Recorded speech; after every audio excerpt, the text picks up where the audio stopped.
Okay, we will reconvene the special meeting of the Folsom City Council for Tuesday, August 27th. Do we have anything to report out?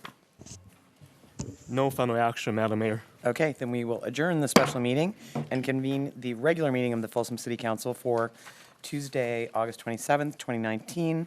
The clerk would call the roll, please. Council members Kozlowski, Here. Sheldon, Here. Aquino, Here. Gaylord, Here. and Howell. Here. And if you will join me in the Pledge of Allegiance. I pledge allegiance to the flag of the United States of America and to the republic for which it stands, one nation, under God, indivisible, with liberty and justice for all. Do we have an agenda update? Good evening, Madam Mayor. There is a revised staff report for item number 6K on your consent agenda. And also, item 10 will be rearranged to right after consent. Okay. And with that, we'll move to business from the floor. I think we have a question about one of the speaker cards. So we had a Ellen Post turn in a speaker card, but we didn't know what you wanted to speak regarding. Okay, thank you. I'll add you to that stack. So you have one business from the floor? Okay, so we have one request to speak at business from the floor, and that would be Marilyn Jasper. Okay, that's your only business from the floor. And if we have anybody else that would like to speak to the council about anything that's not on the agenda, if you could grab a blue slip and let us know. Good evening. My name is Marilyn Jasper, speaking on behalf of Humane Society of the Sierra Foothills and Public Interest Coalition. As the public becomes informed, their views are rapidly changing. They support animal welfare, recognize the well-established link between animal cruelty and human violence, as well as connect the dots of childhood trauma induced by witnessing obvious cruelty. Rodeo's monetary gains are seductive. At the gate, stock provider proceeds, event prizes, advertising, tourism, and more. But the vast majority of citizens view rodeo with disdain and disgust. Calf roping is near the top of the list as unacceptable, even by rodeo contestants. It's neither traditional nor part of ranching heritage to abuse 4 to 5 month old calves cruelly torn away from their mothers. Rodeo has to use baby calves because contestants have trouble picking up the older, heavier calves and slamming them to the ground. No calf on a ranch ever charges out of an open gate. Instead, they proceed with caution. But in rodeo, calves who were calm moments before are terrified and burst out of the gates at high speeds to escape electric shocks, tail twisting, raking, yanking, wire poking, and more. Rodeo calves are roped around the neck with their heads snapped back as they come to an abrupt halt. As they're slammed to the ground, the wind is knocked out of them.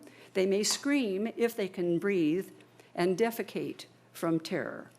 Many suffer serious neck and back injuries, torn ligaments, broken bones, and even severed spinal cords, along with trachea injuries, while others die from internal hemorrhage. That's just the tip of the iceberg. As cruel as calf roping public events are, calf roping practice is even worse, with no one watching.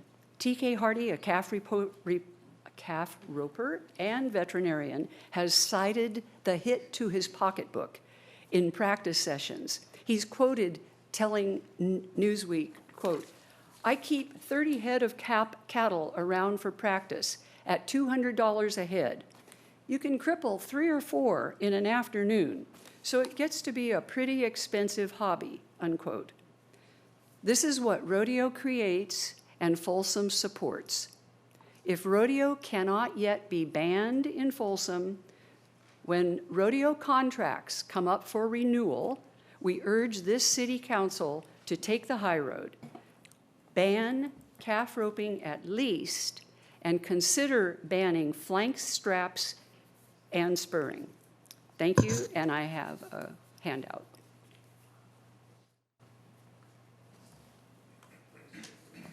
Thank you, Marilyn. We have no other requests to speak from business from the floor, so we will move on to the consent calendar. Anybody want to pull anything from consent? No, but I'll move adoption. Do we have a motion? Do we have a second? Second. We have motion, adoption, and a second. Call the roll, please. Councilmember Kozlowski? Yes. Sheldon? Yes. Aquino? Yes. Gaylord? Yes. And Howell? Yes. And as the city attorney indicated, we're going to move to item 10. So we will convene the joint city council Public Financing Authority meeting. If the clerk would call the roll, please. Councilmembers Kozlowski? Here. Sheldon? Here. Aquino? Here. Gaylord? Here. And Howell? Yes.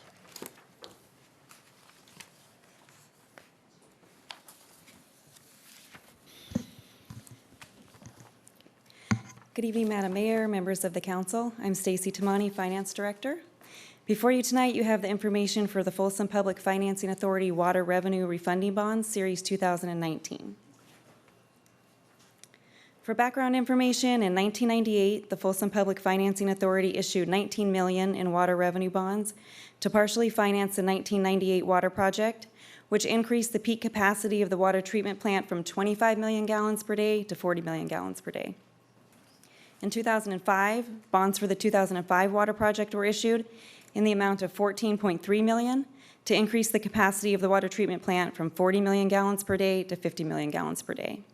And in 2009, the Series 1998 bonds were refunded with $15.8 million of FPFA water revenue bonds, Series 2009, in order to achieve cost savings, and the 2009 bonds are now eligible to be refunded. Currently, there are $9.5 million of Series 2009 bonds still outstanding. The interest rates of the outstanding bonds range from 3.75% to 4.3%, and the final maturity date is December 1st, 2028. The FPFA is proposing to issue the water revenue bonds Series 2019 to refund the 2009 water revenue bonds in a not-to-exceed amount of $10.25 million. Our policy in order to pursue a refunding is that the refunding must generate a net present value savings of at least 3%, net of costs related to refunding. And in practice, the city typically chooses to refund when we can realize a net present value savings of at least 5%. Our policy also states that no refunding shall result in the extension of debt service payments beyond the term of the originally issued debt, and this issuance meets that criteria. There'll be no extension with this refunding. This issuance is intended to be competitively bid in September of 2019, and the anticipated savings for this refunding is about 9.5%, depending on the timing of the issuance. So this is well above our typical requirement of 5%, and will result in about $96,000 of average annual debt service savings. I want to mention that since this is strictly a refunding with no bond proceeds needed for planned projects, the city has the discretion to elect to not refund these bonds if the desired level of savings is not achieved, should the market change drastically between now and the time of issuance, but we do not anticipate that happening. As I mentioned before, the bonds will not extend beyond the term of the originally issued debt, and the bonds are payable from installment payments secured solely by a pledge of the city's water system revenues. They're not a debt of the city's general fund. The resolutions will authorize the execution and delivery of the following items for the city listed below and for the FPFA listed on the right. So with that, I'm recommending that the City Council and the Public Financing Authority adopt resolution number 10333 and resolution number 19-044-PFA. Thank you. Happy to answer any questions. Just a clarification, I think that second resolution, according to our staff report, is 19-004. Oh, thank you. Do you have any questions of staff? Just a comment that 9.5% savings is awesome. Good work. Thank you. I'll move resolution 10333. Second it. We have a motion and a second. Call the roll, please. Councilmember Kozlowski? Yes. Sheldon? Yes. Aquino? Yes. Gaylord? Yes. And Howell? Yes. I'll move resolution 19-004 PFA. Second. We have a motion and a second. Call the roll, please. Councilmember Kozlowski? Yes. Sheldon? Yes. Aquino? Yes. Gaylord? Yes. And Howell? Yes. Thank you.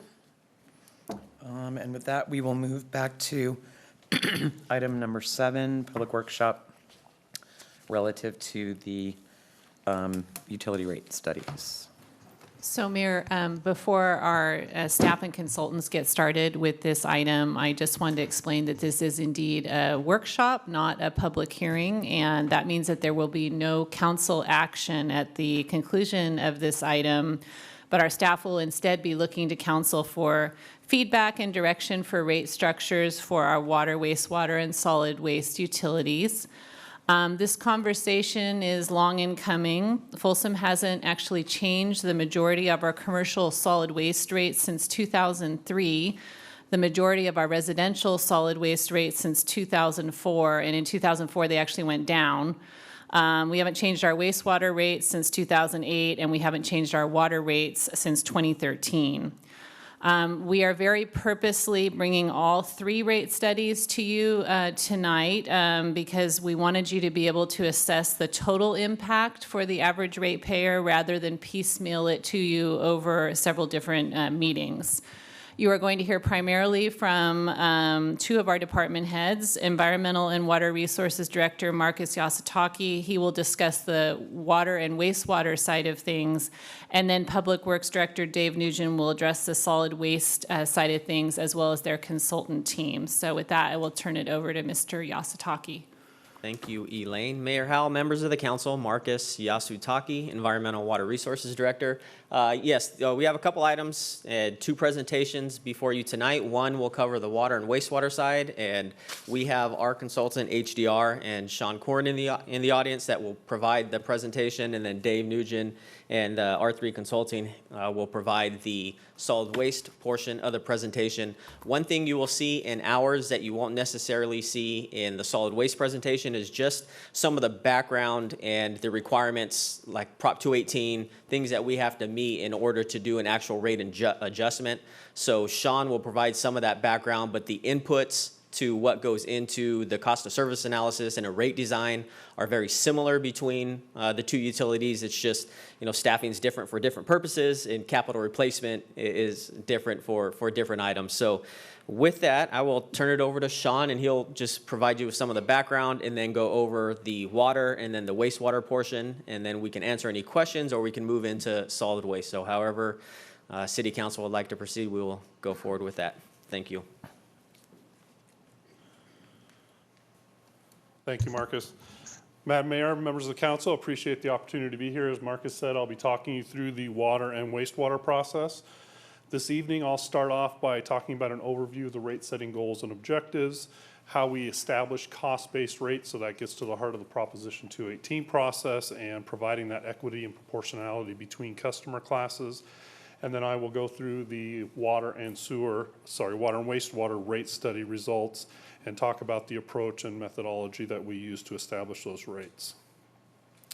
As was mentioned, previous rate studies were completed for wastewater back in March of 2018. That increased the rate from $14.55 to $16.15, and that targeted an annual capital reinvestment rate of about $2.75 million per year. And rates have not been adjusted since that time. For water, there was a multi-year phased adjustment to the water rates. There was a flat rate in 2012 of $33.55. As meters were being put in place, the city was moving towards a meter rate. Rate study was conducted to develop that overall approach. At that time, it was targeted to fund approximately $3 million per year for the reinvestment rate. So through rates on an annual basis, that money was being put back into the system to maintain the existing infrastructure. As part of that study, a volumetric rate was developed in 2012. For your customers, the city allowed for a year of comparative billing or check billing so they could understand what that rate or bill would look like when they were starting to be paying a meter rate. In January of 2013, That rate went into effect for the volumetric-based or the consumption-based rate, and that was based on a consumption or usage rate of 22.5 CCF. CCF is 100 cubic feet. Each 100 cubic feet is approximately 748 gallons of water. And so at the time in 2012, that average rate was the 33.55. Based on that metered rate, the adjustment was to 39.55, and that was the last adjustment to the water rates. As we kicked off the process, we wanted to talk about what some of the goals and objectives were. Primarily, it was prudently funding the water and wastewater utilities and maintaining the existing infrastructure and replacing it as necessary as it's becoming depreciated or unusable as part of that. Another key discussion point of the analysis was making sure we maintain city financial policies. So there are outstanding policies that we look at. A key one is maintaining adequate reserves, so cash in the bank to fund emergencies, ongoing projects, et cetera. That target is 40% of annual O&M expenses, the operations and maintenance. Rate-funded capital, that reinvestment rate, annual debt service, and cost allocations, which is the payback to other departments for their services to the water or wastewater utility. We also wanted to make sure we maintain adequate debt service coverage ratios. That's the credit check for the utility. So you just talked about refinancing. As part of that, there's requirements to maintain adequate coverage ratios. And so we've maintained those as part of this at a level of 1.25 annual debt service. And then ultimately develop rates that comply with Proposition 218. So Prop 218 requires that there is a reasonable cost of providing the service and that that's proportionally allocated between your different customers.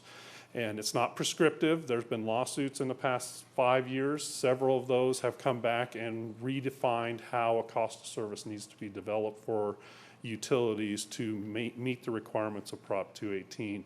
So through this process, we've followed those requirements to develop that, and the way we do that is through a 3-step process. It's a revenue requirement, a cost of service, and rate design, and these are completed in sequential order. The revenue requirement is the size of the pie, so how much revenue is necessary for each utility to maintain its operating and capital needs on a going forward basis. Once we know the total revenue needs, then we can equitably and proportionally allocate that to the different customers based on the benefit they receive from service. So thinking about water and wastewater, we're looking at the total use of water or the discharge of wastewater to the system, as well as how they use the system and what facilities are required to meet those needs. So when you think about a water customer, a residential customer uses water in a very different manner than a restaurant may. That cost of service comes back to show the difference in what that rate needs to look like to reflect the benefit that those different customers receive as part of that. So once we know the total revenue requirement, how it's proportionally allocated between the different customer classes, we can then design rates to meet those overall levels. So that cost of service provides unit costs or cost-based rates, which become the rates in year one. So in the water and wastewater, those are the year one rates that we'll be proposing as part of this discussion. In future years, it's adjusted based on the overall percentage change in revenue that's needed. So every time you establish rates as a city, then that first year is a reset year or a recalibration of what your cost of service looks like, and then you adjust rates as you go forward until that next cost of service analysis or Prop 218 process. So based on that approach to meet the requirements of Prop 218, I'll start off with the water utility rate study. And as we started this process, we developed this based on the budgeted O&M expenses for the water utility. We projected that forward to reflect the needs in future years. And one of the key discussion points in developing a rate study is the capital funding analysis. And so we took a look at what those overall capital needs were from the capital plan for the water utility. We looked at what industry benchmarks would be for funding those on an annual basis through rates. And we developed several scenarios to determine what the sensitivity of rates would be. And so we looked at a $2.5 million a year funding from rates for capital reinvestment versus a $3 million a year. And if you remember back earlier, back in the 2011-12 timeframe, we were targeting about $3 million a year in capital reinvestment. We also looked at the differences in timing of when the rate adjustments would become effective or implemented for this. And we walked through these different scenarios and alternatives with the Utilities Commission about 3 weeks ago. And based on that discussion, coming out of that was that a rate adjustment in January 1 of 2020 and July 1 of 2022. So an upfront adjustment, then there would be about a 2.5-year period, and then another adjustment to reflect the overall needs of the utility. So in the water, then we adjust rates once, carry, and that would fund the overall needs of the utility. And that's based on the development of our revenue requirement. This is a graphical summary of that. The yellow line going across horizontally, slightly increasing due to assumed growth, is the current revenues. So that is the revenues you receive today and what is projected into the future prior to any rate or revenue adjustment. The bars reflect the annual expenses. The blue, or the bottom part of those bars, is the annual O&M expense, our operating expense. The light blue is our annual debt service. And the red on the top is the rate-funded capital level. So based on that discussion with the advisory committee, then we have our targeted capital amount of $2.5 million for the water utility. And then we've projected the O&M and the actual debt over this time frame for this. So what you can see is at the current time, in 2019, in fiscal year 2019, our revenues are just slightly above our expenses. As we go out into the future, starting in 2020, our expenses exceed our revenues. And if no changes to rates were made by fiscal year 2025, current revenues would only be funding annual O&M expense. They would not fund annual debt service, and they would also not be able to provide the funding for reinvestment in capital on an annual basis. Just as a side note, if those levels drop that far, you would also be below your overall debt service coverage requirement as part of that as well, given that we're not able to fund those total levels. So what does that look like for your typical water customer?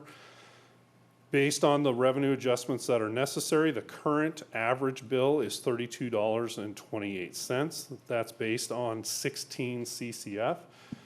Back before meters were in place and as the meters were being installed, we were using an average of about 22.5 CCF per customer. So you can see that's come down. The drought had an impact on that in the last several years, and we're holding fairly steady on that aspect of it.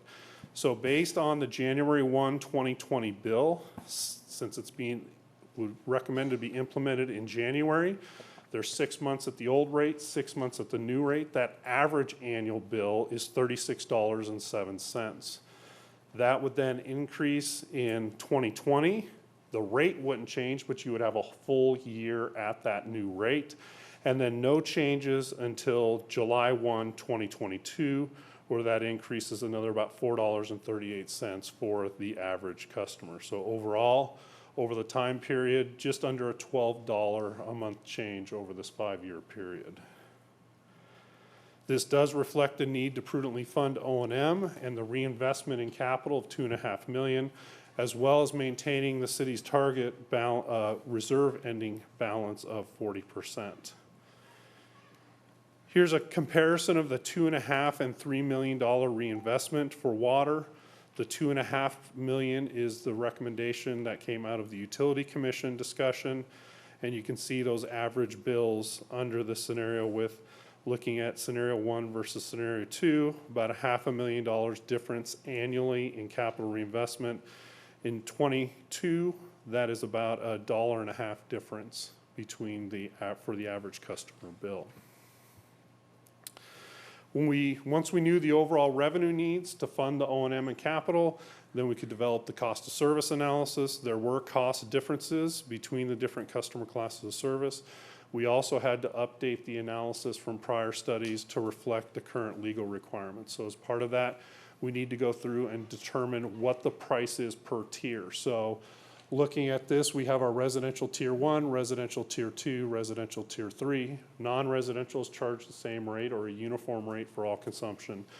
Based on recent legal requirements, we have to actually calculate what that rate will be for each tier. So we have to show the math of how and why we charge customers more based on how much they use as part of that. So we've done that as part of this process. These unit costs become the rates. So you can see comparing the top level of numbers in Tier 1, it's $1.36. The current rate is $1.08. So you can see it's an increase across the board for all the different tiers.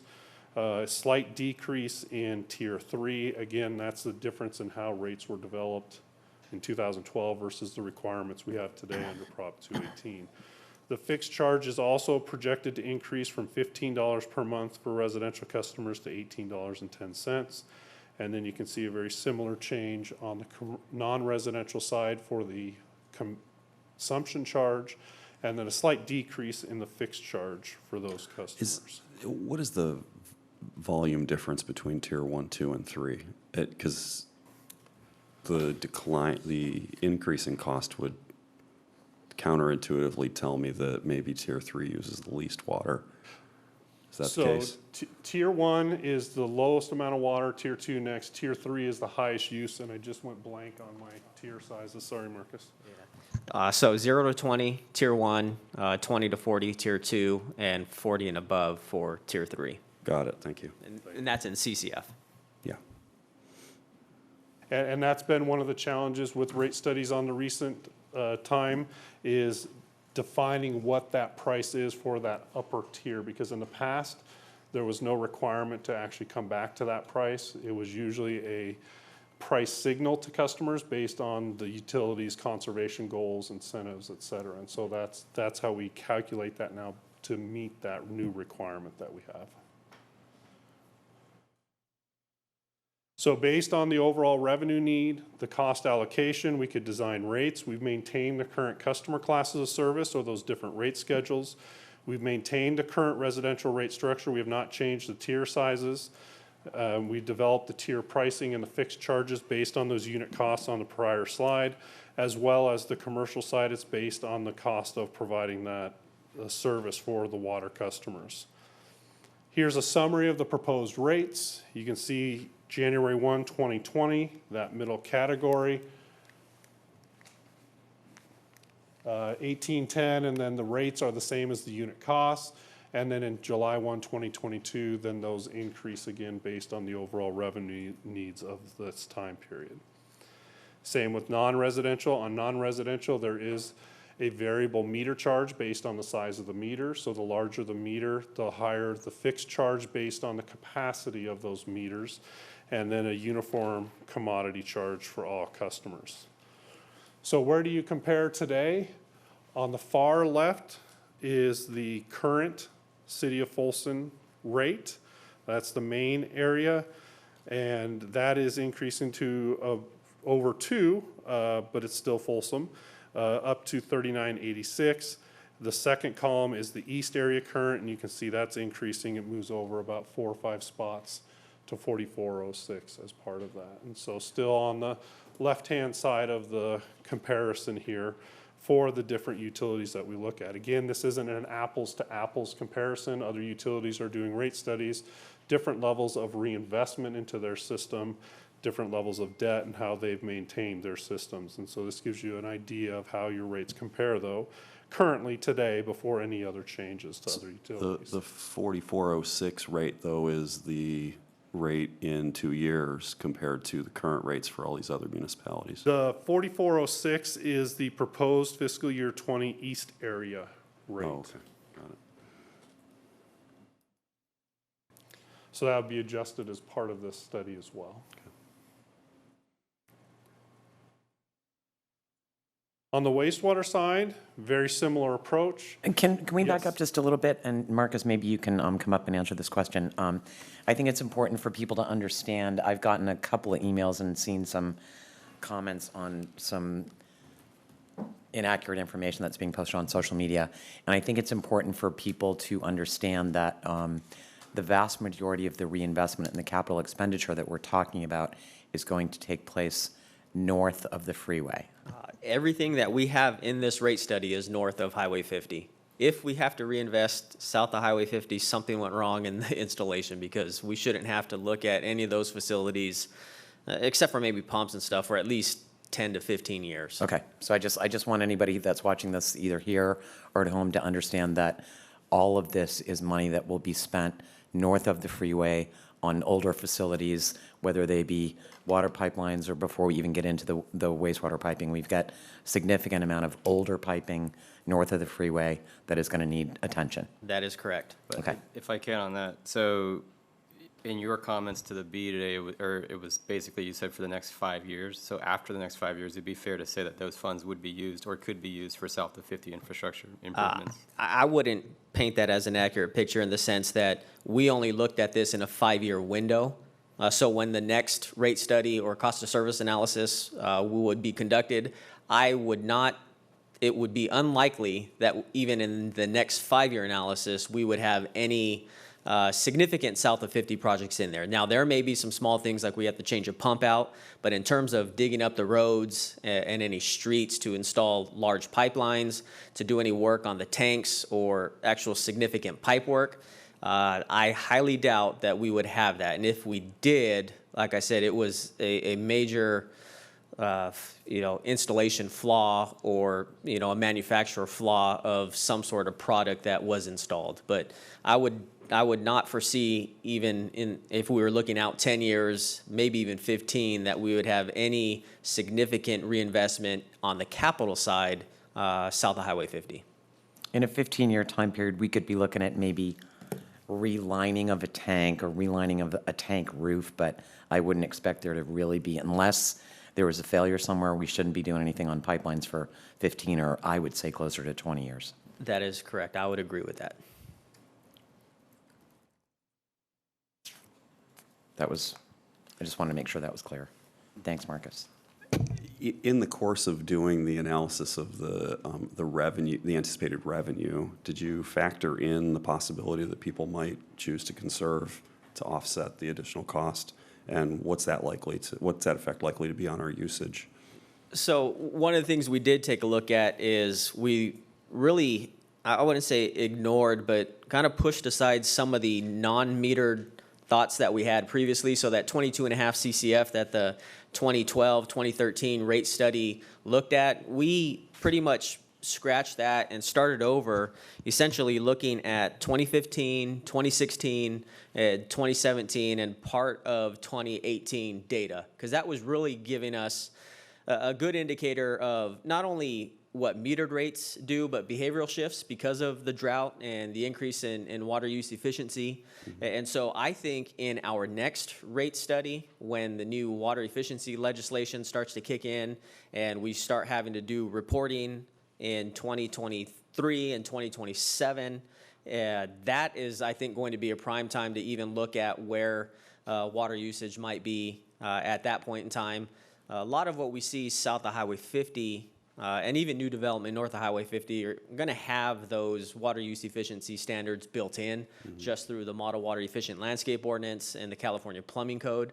But those are, the number in terms of units relative to the rest of the city aren't a significant impact in terms of the actual number. But I think in the next study that we prepare or look into, that is one thing we will, have to consider in terms of, okay, do we see our patterns changing, in 4 years from today?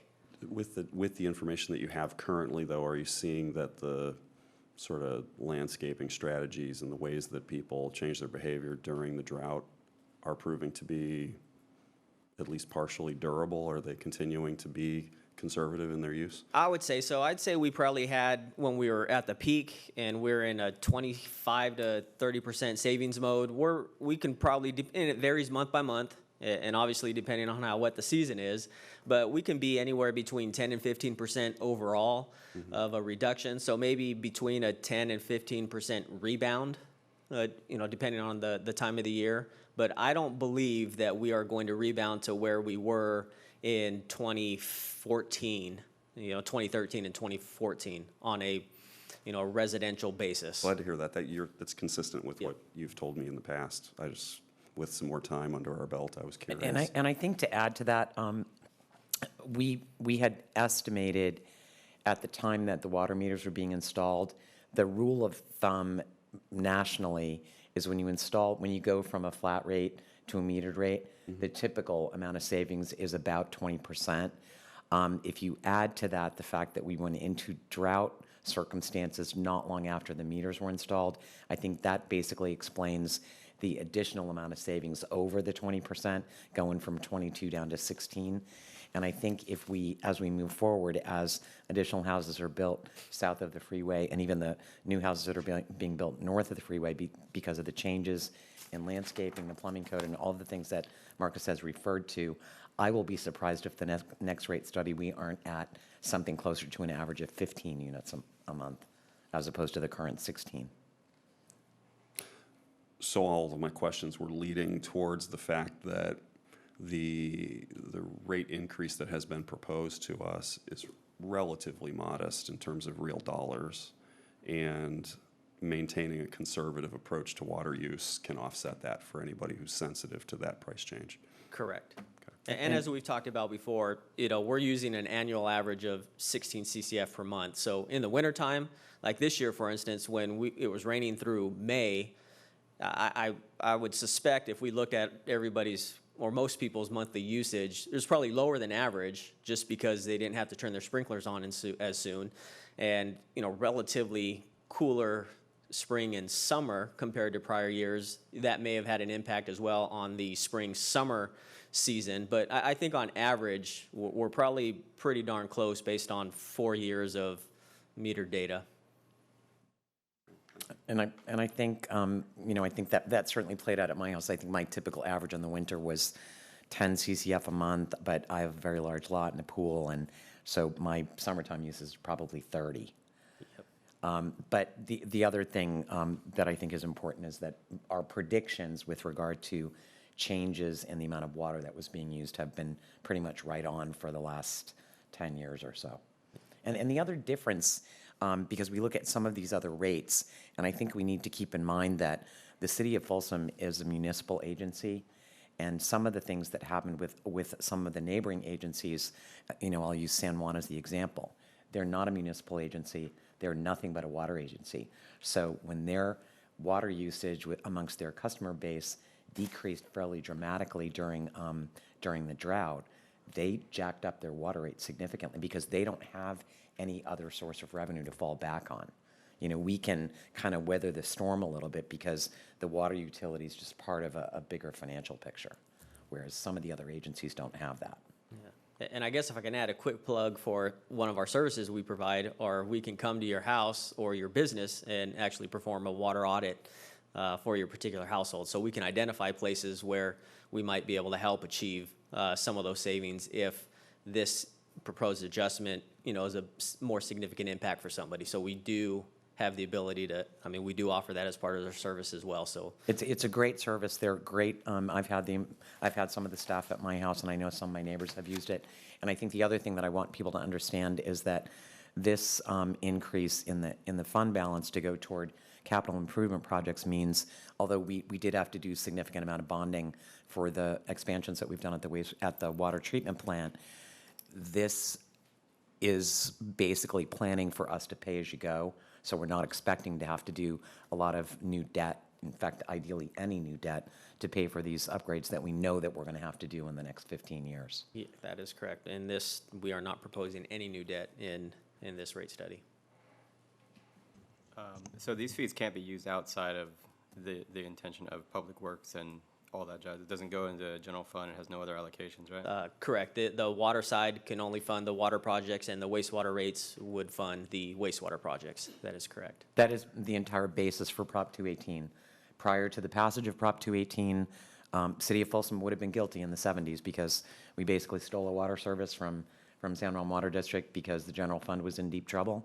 And that's the reason Prop 218 was put into place, so that utilities and ratepayers can be charged only for the cost of the service.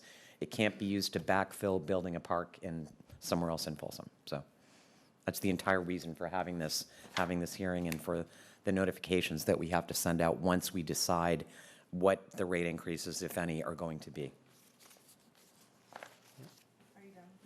Any more on water?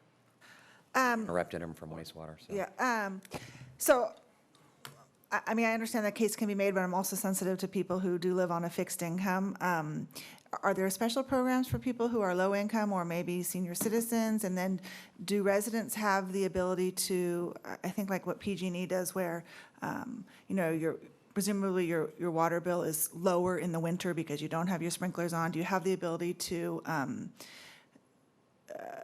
pay the same thing all year long so that you can budget for that rather than paying more in the summer and less in the winter?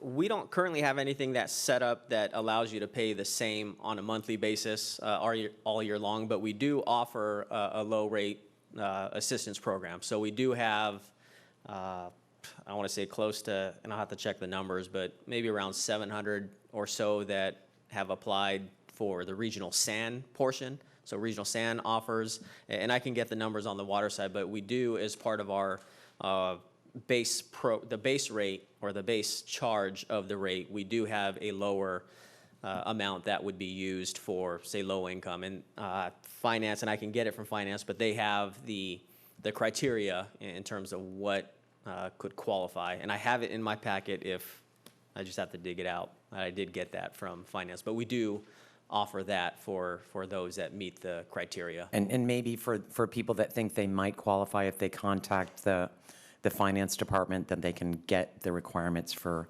getting that lower rate. And Marcus is correct. Regional SAN has for many years, separate from the portion of the bill on the wastewater side, there's a portion of that wastewater bill that goes directly to the regional sanitation district, and they do have a low income option for people to apply for as well. Yeah, and just so you know, it's about $5.50 less in the current rate structure, and I would imagine that would carry over once the analysis is complete in terms of breaking it down by the customer base, but roughly in that range on a monthly basis. Sorry for that long interruption. All right. Wastewater it is. Perfect. So on the wastewater side, again, we just mentioned it, this is the collection side only. This is not the treatment piece. So this is the city's component of the wastewater infrastructure. Very similar approach, except we're looking specifically at the wastewater revenues, expenses, and customers. So here's the summary of the revenue requirement. We have our yellow, again, horizontal line. That is the current revenues, today's customers, and projected out over time with a minimal amount of growth assumed. The first part of the bar chart of the expenses is our annual O&M expenses. There is no debt on the wastewater side, and we're not assuming any long-term borrowing for capital funding in wastewater either. And then we are targeting our $3 million a year in rate-funded capital or our reinvestment for the wastewater utility. So again, very similar to the water side. You get out to fiscal year 2025, those current revenues are essentially at today's levels only meeting our current O&M expenses. And so there is adjustments necessary. Again, very similar discussion with the Utility Commission. We looked at the different reinvestment rates, timing. The discussion came back to a very similar approach on water, where there'd be a rate adjustment January 1, 2020, and again, July 1, 2022, so that 2.5-year gap, so 2 adjustments over the 5-year period, and a target of $3 million of annual reinvestment or rate-funded capital, which would increase each year at 5%. So we'd go $3 million plus 5, et cetera, in each year to fund that over time. What that looks like for the average customer bill, today it's $16.15, again unchanged since 2008. And then that would increase to $18.33 January 1. Again, that's the average annual bill, so 6 months at the bill today, 6 months at the proposed bill. And then to $20.51 July 1, 2020. That would be our total bill change of $4.36.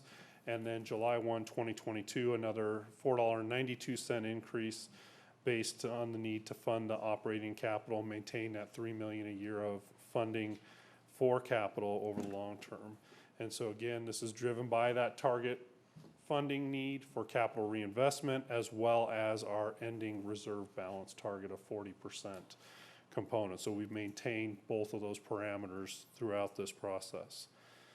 Here's that similar comparison. We looked at 3 different scenarios. Again, very similar results, all within about $1 in each of these years, with an initial change January 1 of 2020, and then July 1 of 2020, and then again in 2023. That's the full year rate change or bill impact to the customers over the time period of each of those. On the far right, you can see in the table, you can see that 40.3, 41.9, 40.6, that is the reserve target ending balance. That's our ratio that we're trying to hit in each of those scenarios. And again, we've maintained that in water and sewer across all years of the analysis. So we also completed a cost of service study. It's a little different than water. We actually base it on an equivalent single dwelling, so an ESD unit, and we develop what that ESD rate is going to be. And so that was calculated at the 2051, the same rate we saw on the prior slide for 2021. That compares to the present rate of 1615. And then we apply that to our different customer classes of service. So on wastewater, we have our residential. It's billed per 1 ESD for each residential, and then commercial, it's based on a factor type. And so we took a look at that factor type. We've maintained those relationships, and then we've updated some of the factors that aren't used. And so what this looks like for our residential customers is that 2051 in January 1, 2020, and then 2543 in July 1, 2022. On the commercial side, I'm not going to go through each of these, but you can see these are factors of that ESD. So for the first one, on an auto dealer as an example, it's charged per 1,000 square feet. So there's been industry data that equates how many square feet equals 1 ESD, and we've used those factors for that category. Same with all the other non-residential categories. Again, they're set in 2020. They adjust again in fiscal year 2023. Second page, we have different ones per seat, per pump, per student, and you do have a couple on the bottom of this. The last 3, they are based on water consumption. So it's a volumetric rate for those customers. On the local or regional comparison, the city of Folsom current, you can see the green highlight at $53.15 on the left-hand third. And then with the proposed adjustment, then we're on the right-hand third on that side as part of that. And again, that includes the total wastewater bill. So this is both the collection and the treatment component. So we have apples to apples with all the different utilities that provide collection and treatment services. Again, some of these are going through adjustments. City Sacramento, Sac Regional, they are adjusting rates here going forward yet. They have a Prop 218 on the books that will be adjusting, as well as some of these other utilities for their wastewater rates. So I'll stop there and see if there's any similar questions on the wastewater side, and then I will summarize the water and wastewater. I just want to point out that the city of Folsom is part of SASD, the Sacramento Area Sewer District. So that's why those numbers are basically no, actually it's a little bit higher. Outside the city, there's also a large portion of SASD that is outside the city of Folsom. And I just think it's important to point out that their rates are higher than ours.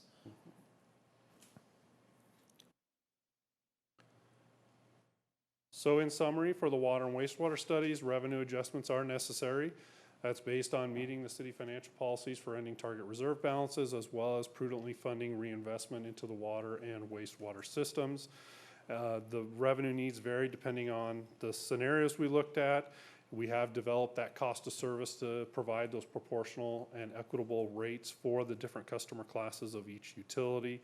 And the proposed rates do reflect the overall revenue needs as we go forward. Sorry, I have one more I forgot. I do have the Folsom Plan Area Surcharge, which goes along with the water side.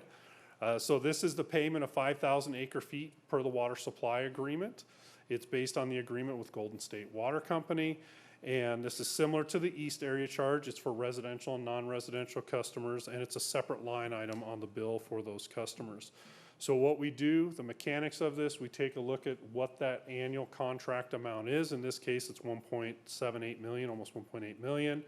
We allocate that between projected build-out of residential and commercial customers, and we split that. In this case, 53.2% is related to residential. We calculate that based on the number of customers, calculate that per month. We add in the 2.5% for administration and 2% for bill delinquencies to come up with a surcharge per month of $9.22 for the south of 50 customers. Same with the non-residential. We take the remaining amount of that contract, we divide through by the consumption for those customers, add in the administration and bill delinquency component, and it ends up being a rounded of 85 cents per CCF. So they're billed on their consumption amount, whereas residential are billed a fixed amount per account. I just want to clarify, there is no differential on the wastewater side with north of the freeway versus Folsom Plant area, or Folsom Ranch, whatever you want to call it. Correct. Thanks. So that completes the water and, oh, sorry. On that last slide, why is solid waste not broken out in that way as water is? Solid waste or wastewater? The solid waste component with those increases, why is that the first part of this not broken out into north and south versus the wastewater part of it is broken out north and south? So water split out because of the purchase water agreement that is specific for those customers. And so that's why we have the south of 50 surcharge for those. I don't know on the solid waste. There is no, I think you meant wastewater. Solid waste we haven't even talked about. Solid waste and wastewater, yeah. There is no differential on the wastewater side. This is specific for that water that provides service to those customers. That's why this was developed. I mean, it makes sense. I'm just curious why the other isn't that way, because that's kind of the rub, is that folks think the increase is, in excess of south of 50 coming on board. So, when you say the CIP projects won't have, they'll mostly north of 50, it would make sense to me to be able to allocate this to say, hey, this is this is that, instead of just saying you don't anticipate seeing any improvement projects coming down the pipeline, but if they did, they would be paid for. You know what I mean? Like, yeah, water supplies had to be obtained for south of the freeway, and there is no need for expansion, capacity expansion of the wastewater plant. The wastewater plant is adequately sized to take all of the wastewater that will be flowing to the wastewater treatment plant just outside Elk Grove. Yeah, so just to answer that, Councilmember Gaylord, it's very similar in terms of the capital reinvestment. We should not have any capital reinvestment on the south side of the freeway or in the plant area, just because it's brand new infrastructure going in, 2 years ago, last year, and moving forward. So the capital reinvestment that we have listed in this 5-year window and likely the next 10 to 15 years would be purely north of Highway 50, minus maybe a pump that would have to be replaced. We don't have any wastewater tanks, so we wouldn't have to worry about recoding, but primarily a pump or maybe something above ground for a wastewater pump station, which we only have one currently. That would really be the only potential, if you want to call it an emergency fix, that could happen, which is one of the items that we have in the reserve of that 40%, is in case something catastrophic or an emergency that would require us to do something right away that was not planned for, we'd be able to take care of that financially. But the major, large, extremely expensive infrastructure in Folsom Plant area is actually owned by Regional Sanitation District. That is correct. The pump station will ultimately be a regional sand pump station once it hits a certain threshold. Yep. Thank you. So that wraps up the water and wastewater discussion. Any other? Do you have any questions about water and wastewater? Because we're talking about different quantities when we move into solid waste. No questions? Awesome. Thank you. Thank you. Good evening, Madam Mayor. Dave Nugent, Public Works Director. Let me queue up our presentation for you tonight. With us tonight is William Schoen with R3 Consulting. They're the firm that we hired to perform not only our rate analysis, but also a performance analysis that preceded our rate analysis. I just want to touch real quickly on that. We went in, since it's been such a long time since we addressed any kind of rate adjustments for solid waste, we thought it would be prudent to go in prior to any potential adjustment and perform a total analysis of all operations we provide in solid waste. From that would flow out any efficiencies we could get out of our operations. It would also provide us with some of our deficits, what we need to do to perform better, and that would obviously impact the rate. So we thought it was very important to look at a kind of a holistic look at all the services we provide, how we provide them, and then go into the rate study. And that analysis was performed back in early 2018.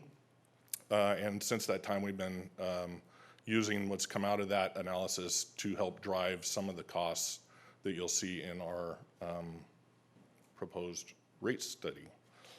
So again, with us tonight is William Schoen with R3, and he will present the solid waste study. Well, oh, here we go. So you can use this guy. Yeah, Okay. or you can use that. Great. Good evening, Madam Mayor, council members. William Schoen with R3 Consulting Group. And I thank you for the opportunity to present the results of our financing plan and rate study. What I'd like to do today is cover the scope of the financial plan, talk about the unfunded state mandates, which are a big driver of the costs of solid waste management, touch on the fact that the city has not had a solid waste rate increase since 2003, and that the rates fund a broad range of services. You have a very high level of service provided to your residents and businesses in Folsom. Discuss some of the trends in recycling revenues and expenses, the driving cost factors that are impacting the rate adjustments, and the impact of the recycling market crash, and then get into the rate adjustment scenarios, provide a comparison of Folsom rates to some of the neighboring communities, and then I'd be happy to answer any questions you have, but if you have them as I go through this, please raise them. So the financial plan was a comprehensive analysis based on current service levels and just specific to north of Highway 50, similar to the water study. One of the big factors, again with 218 and again similar to the water study, was determining whether the solid waste division revenues are consistent with the cost of the various services. So making sure residential revenues are sufficient to cover residential costs, commercial costs, and roll-off revenues, roll-off costs, and reduce any subsidies that may exist to comply with 218. To do that, we developed an Excel-based rate model. The rate model considered the current and projected operational requirements of the division, drawing upon the operational review that we had performed. It includes the current financial baselines, current budget, as the basis for projecting revenues and expenses going forward, and looking at and adjusting those revenues and expenses, the impact on your targeted operating reserves. So really the financial analysis and the rate model is looking at two forms of rate adjustment. One is your cost of service rate adjustment, adjusting the amount of revenues that are generated through residential, commercial, and roll-off rates to balance those revenues with the cost of service. And that's basically a revenue neutral impact. It doesn't change the amount of revenues, it just changes which rates, residential versus commercial and roll-off, generate those. And then in addition to that, you have to have overall rate adjustments to cover your operating requirements. And in conducting that analysis, the target was, or a target was really looking at your operating reserves. You want to have sufficient operating reserves available should there be unexpected expenses. So the rate model targets operating reserves for the various scenarios that I'll go over with, and that was really the basis for the amount of overall rate adjustments that were needed to meet those reserve requirements. Unfunded state mandates. California has had a lot of requirements on solid waste that have been unfunded going back 30 years to AB 939. which required all jurisdictions to achieve a 50% diversion rate. That 50% diversion rate is still in place.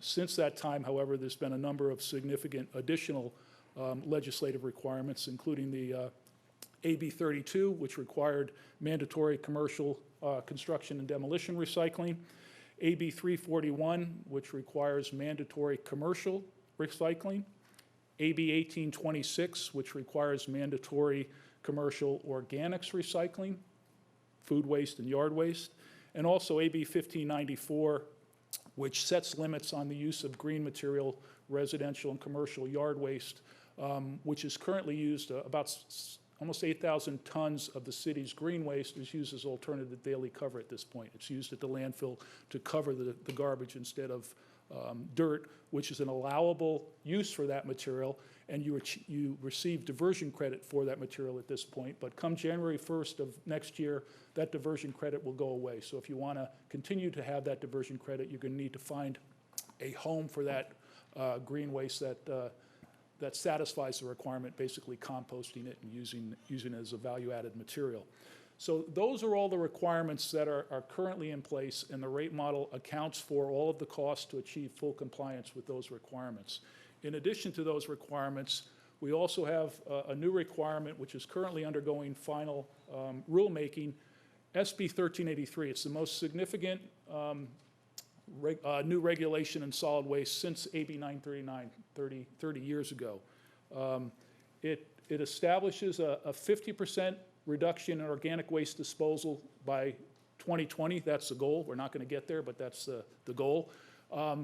More likely, it's looking at, in 5 years, a 75% reduction in organic disposal. The timeline for this is we have about 2 years for the city to put in place all the requirements. Come January 1st, 2022, CalRecycle is going to start enforcing the requirements, and if cities aren't making or haven't done what they need to do, there's significant financial penalties that CalRecycle can levy. So that takes place in about 2 years. So planning for that needs to start immediately. Between 2022 and 2024, the idea is to work with the commercial and residential generators to achieve the requirements. It effectively requires commercial organics to be fully diverted. Commercial businesses need to have programs in place. They need to monitor the diversion to make sure the material is being diverted. If it's not being diverted, they need to take action to make sure it's diverted, and they need to also educate and monitor the diversion to make sure there's no contaminants. And if they don't do that, like the cities, there are substantial financial penalties that can go into place. So during these 3 years, the penalties would not be enforced on the commercial generators and the residents. The idea is to educate them and bring them in line. But starting in 2025, the city, in your case, cities are required to enforce those requirements, including monitoring and levying fines if, in fact, the residents and businesses are not in compliance. So there's a significant amount of work and effort that needs to be done to comply with 1383. The rate modeling that we did as part of this analysis does not account for any additional costs associated with SB 1383. Actually, there are some additional staff that is accounted for that can help meet those requirements, but largely the operational requirements and costs that are going to result from 1383 are not factored into the rate adjustment scenarios that we're going to present tonight. So those will have to be addressed going forward. As was mentioned, the city's residential rates and commercial rates have not been increased since 2004. And 2025, 15 years later, it's still 2250, excuse me. Actually, just a point of clarification, I think, if I remember correctly, we increased them in 2003 and we decreased it in 2004. That's right. The residential rates were decreased in 2004. Commercial rates, I don't think, were decreased, but and it was a fairly significant decrease. Yes, the former utility director is sitting in the back of the room. Yeah.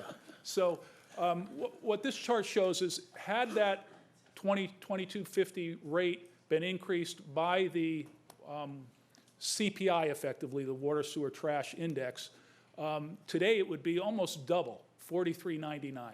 So the city and the residents have benefited from low rates. However, it's gotten us to the point where we are now that there need to be some significant rate increases to bring the fund back to a healthy level of finances, both for the additional operating requirements and needs, and also to maintain or support the targeted operating reserves going forward. I just want to say something in defense of the residents and our staff over these many years. I think it's important that people understand that the major hit on this is more about the market for recyclables.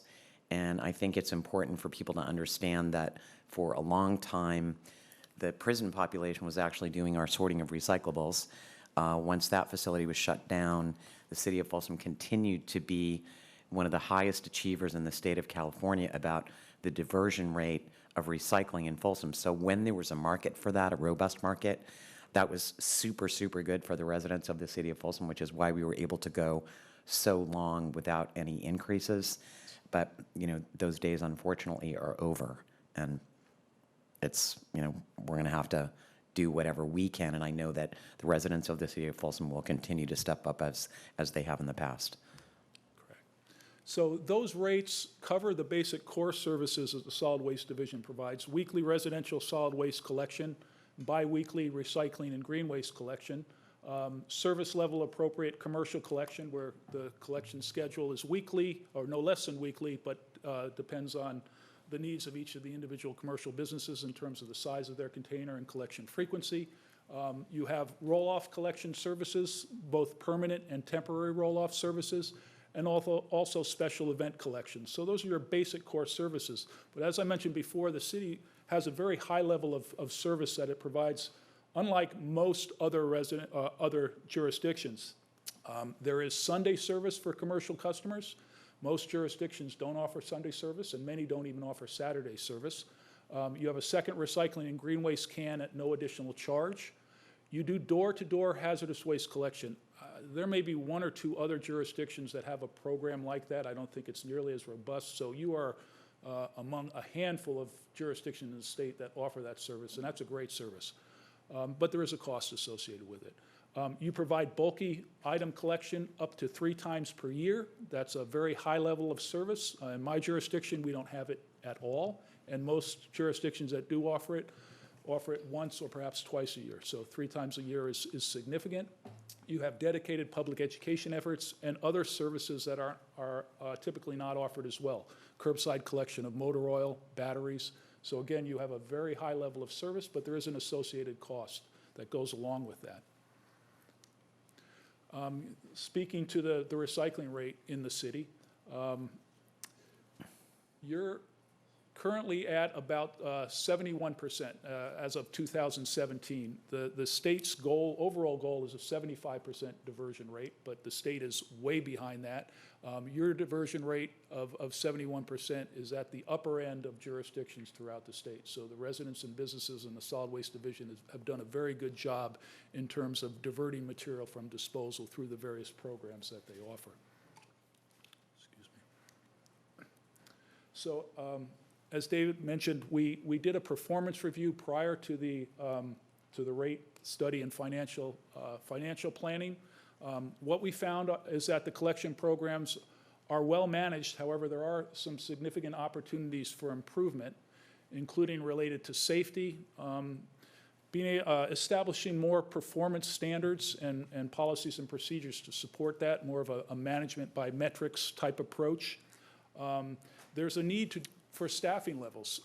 The staff that you have now are doing a great job, but you don't have enough staff to operate the type of programs and services at levels that are consistent with industry standards. So there's a significant increase in staffing, I think, 4 additional staff positions, as well as an additional route and staff person each year for the next 4 years. Which is to say that our staff basically has been doing an absolutely amazing job, given that we've been understaffed. Absolutely. And you've kept the rates low. So I mean, it's both in terms of a high level of service and control of the finances. So you should all give them a pat on the back. So there are that, and we have the prettiest garbage trucks. and you're going to get some more, because you do need some more. There's opportunity for productivity efficiencies in terms of routing, and there is a need for vehicle replacement. So, you know, the key findings, again, are that additional staff is needed to effectively maintain services and bring them to the next level and be able to realize the operational opportunities for improvement that exist. And just with regard to the issue of staffing, is a lot of that basically the result of the changes in the state regulations that we know we're going to be facing with regard to the change in the recycling market and the requirement relative to organics and food waste? Well, that, again, 1383 is an account, although some of that, I have here, a new street sweeping operator, you're reclassing your senior maintenance worker to a senior environmental specialist, you're adding a senior environmental specialist position, you're adding a management analyst, and you're adding a senior environmental specialist. So a lot of that has to do with just continuing or achieving full compliance with the mandates that exist now. Some of that staff obviously can help with SB 1383 going forward. We have one staff member that we're proposing in the second year of the rate increase that goes directly towards assisting towards the organics recycling effort. Okay, and is Not that the first something year, that it's in the second year. And is that something that may, in fact, be hopefully supported countywide? Some activities that may or may not take place at the dump, Yes. like Kiefer at the landfill. Yes. Okay. So the rate model accounts for all those new staff positions, as well as one additional route and driver for each of the next 4 or 5 years. So that's a significant part of the. So the routes and drivers are related to our increasing expectation of increasing population. Yes. Okay, and the other positions that you just described, just for clarity, those are for compliance with state regulations that don't currently exist yet. No, not all of them. Only one of them is directly related to the organics recycling mandate that's coming down. The other ones were identified as part of our operational analysis. Okay. As areas which we can gain better efficiencies by increasing our staffing, specifically a management analyst position to look at real-time routing of our solid waste vehicles. It's very difficult to change the routing. And if we can balance our loads better, we're currently running many loads to Kiefer that are overweight. Fewer tips. So Yeah. fewer tips, exactly. So just some quick background, the Solid Waste Enterprise Fund, all services are funded through the solid waste rates, and the rates are set and adjusted by the City Council as needed. It's important that rates be adjusted when they are needed in order to maintain the financial health of the enterprise fund and be able to continue to support the high level of services that are provided. Again, rates were last increased in 2003. And at this point, if no action is taken in terms of rate adjustments, by 2021, the reserve fund will be in a negative. So not only won't you be you'll annually be in a deficit, but you will have drawn down all your operating reserves as well. So there is a need to make rate adjustments at this time, and the question will be how much and when. That deficit is analyzed with adding the wish list and then operating as is without the increase, or that's without increase? It's as without is. it? As is. If we stayed as is by 2021, due to the change in the recycling market and other mandates coming on board, we'll be in a deficit and we'll have no reserve fund left. So some of the factors driving costs are the state mandates, as I mentioned. Your labor, your PERS benefits are increasing. There's a need for additional vehicles, both new vehicles and additional vehicles for backup capacity and growth. The rate model accounts for new technology to allow for operational efficiencies and better en-route management. There was an unprecedented recycling market crash. You may have all heard of it, China's national sword. Virtually all of the recyclables in California and much of the nation had been going to China. China couple of years ago basically said we're not going to take that material anymore because it was full of contaminants. You know, as much as 10 or 20% of material was garbage. So they set strict limits on the quality of material that they'll accept, and as a result, what had once been revenues received for recycling commodities have turned into expenses because China no longer accepts it. The markets are saturated, and it's pretty much looks like to be the way of life going forward. So the significant revenues that had been received in the past are gone, and it's not clear that they'll ever return. The rate model also accounts for funding of the new corporation yard to the tune of $500,000 through 2025, establishing sufficient operating reserves, and we'll talk about that when we get into the scenarios, and also the new organics programs under state law are part of those costs. Again, this is the impact, China's national sword. I just mentioned, again, they've set a limit of 0.5% in terms of the quality of material, which is virtually impossible to meet through single stream recycling programs like the city has. That's resulted in a significant crash in recycling commodity prices and increased costs, basically a double whammy. And this is just sort of a picture to kind of show you that. Again, higher costs and lower revenue, not a good combination going forward, but one that is, at least for the near to medium term, the status quo more than likely. So getting into the rate adjustment scenarios, we looked at 6 different scenarios, kind of 2 different groupings. So the first scenario provides for full cost of service, again, balancing the residential, commercial, and roll-off revenues so that they are consistent with the associated costs. In year 2019, 2020, so right off the bat, making that cost of service adjustment compliance with cost of service requirements, and maintaining a fund balance above 25%. 25% is a typical target for an operating reserve fund for a solid waste operation. But we also looked at that same timing in terms of getting to a cost of service, but a lower fund balance at 5%. Scenarios 3 and 4 look at getting to a cost of service by 23, 24, and again with a fund balance of above 25% for scenario 3 and above 5% for scenario 4. And scenario 4 is our recommended scenario. So we'll go through what that means in terms of actual rate adjustments in a minute.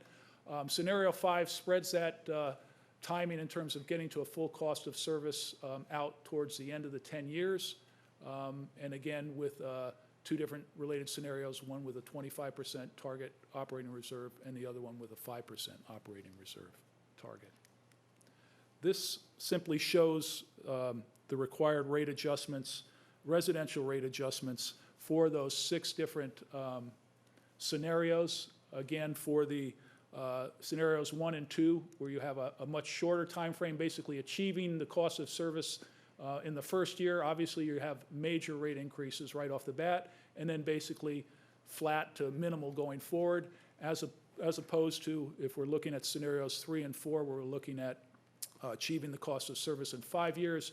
You're looking at a lower initial rate adjustment, tailoring off, but then some additional rate adjustments at the end. And then the last 2, which result in cost of service at the end of 10 years, are much flatter. I know this is a little hard to read, so this is expressed in a table and makes it a little easier. So as you can see, scenario 1 is looking at a 70% rate adjustment the first year. Scenario 3 is a 50%, followed by some more moderate rate increases. Scenario 4, again, this is our recommended rate adjustment, looks at 20% rate increases over the first 3 years, 15% in year 4, and then basically CPI or less over the remaining 5-year term. And scenarios 5 and 6, again, are larger rate increases initially, but smaller to no adjustments on the out years. Again, these are for the residential rate increases. And these are the associated rates, so you can see what the impact is to the customers in terms of real dollar values. And again, this is for scenario 4. So we go from $22.50 to 27 in year 1, $32.50 in year 2, $39, $45, and $46.50. Similar type increases for the other rates and service levels. I don't know if you have any questions about any of this. So but you're proposing 2 increases during 2020, and then a single increase from there on out? Yes. Okay.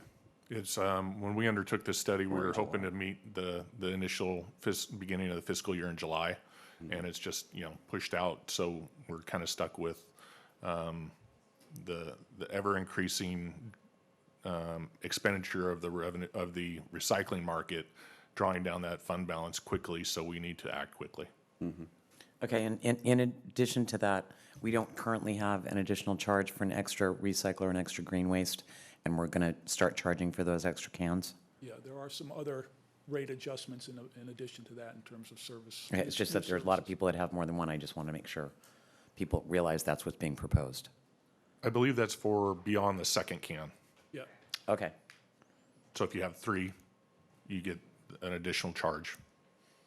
First 2 cans are First 2 free. cans are free. Okay, that was what I was trying to clarify. Right. This is the commercial rate adjustment. Again, I think it's easier to look at that in a chart. The commercial rate adjustments are much less than the residential because of the balances of revenues now, where residential rates basically haven't been covering residential services, so therefore we need higher increases in the residential rates to get back to a cost of service, lower on the commercial side. So commercial rates are going to increase or need to increase much less than the residential rates. We can go through these. We've got a couple of charts of these are all the rates, but you can see, again, relatively moderate increases, certainly compared to the residential, for the commercial rates over the first 5 years of the planning period.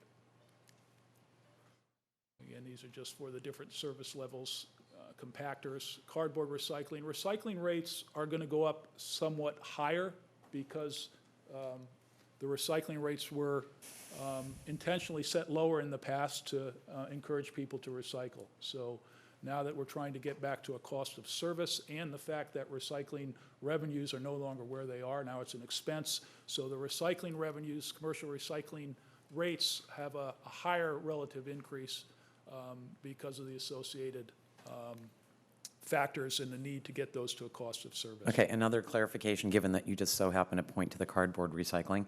I will assume for the moment, unless you tell me otherwise, Dave, that the existing cardboard recycling facilities like the one at Walmart that are owned by the city and like the one at Folsom Middle School, those will remain in place for people that are trying to get rid of, I don't know, a TV box or something like that? Yes, they will remain.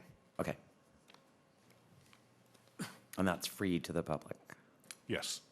Again, these are just laying out what that means in terms of the rate adjustments of the various rates. We can come back to these if you have specific questions.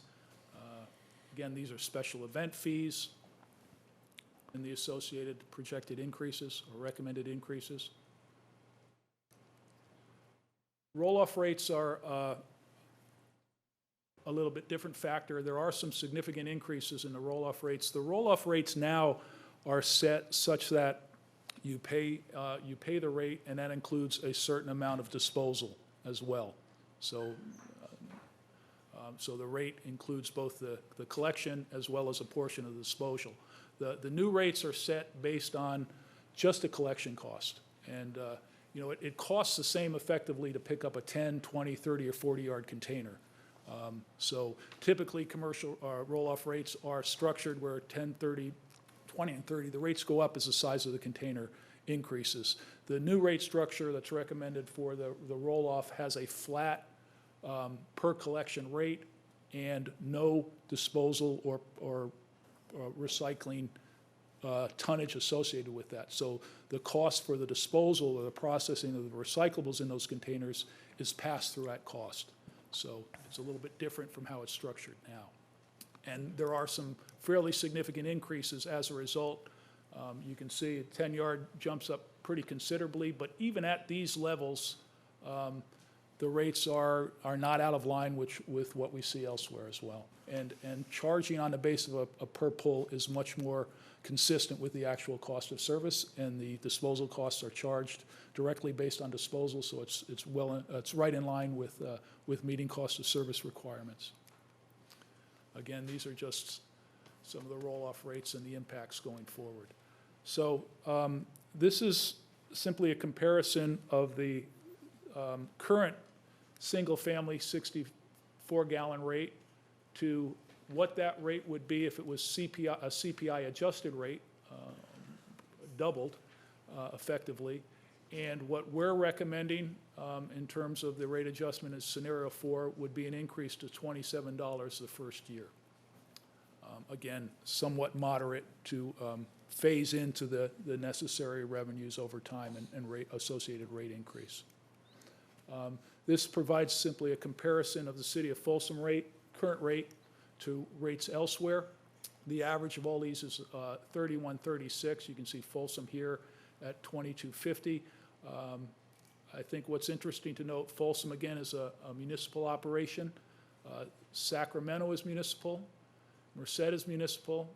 Santa Cruz is municipal. All the other ones are franchised.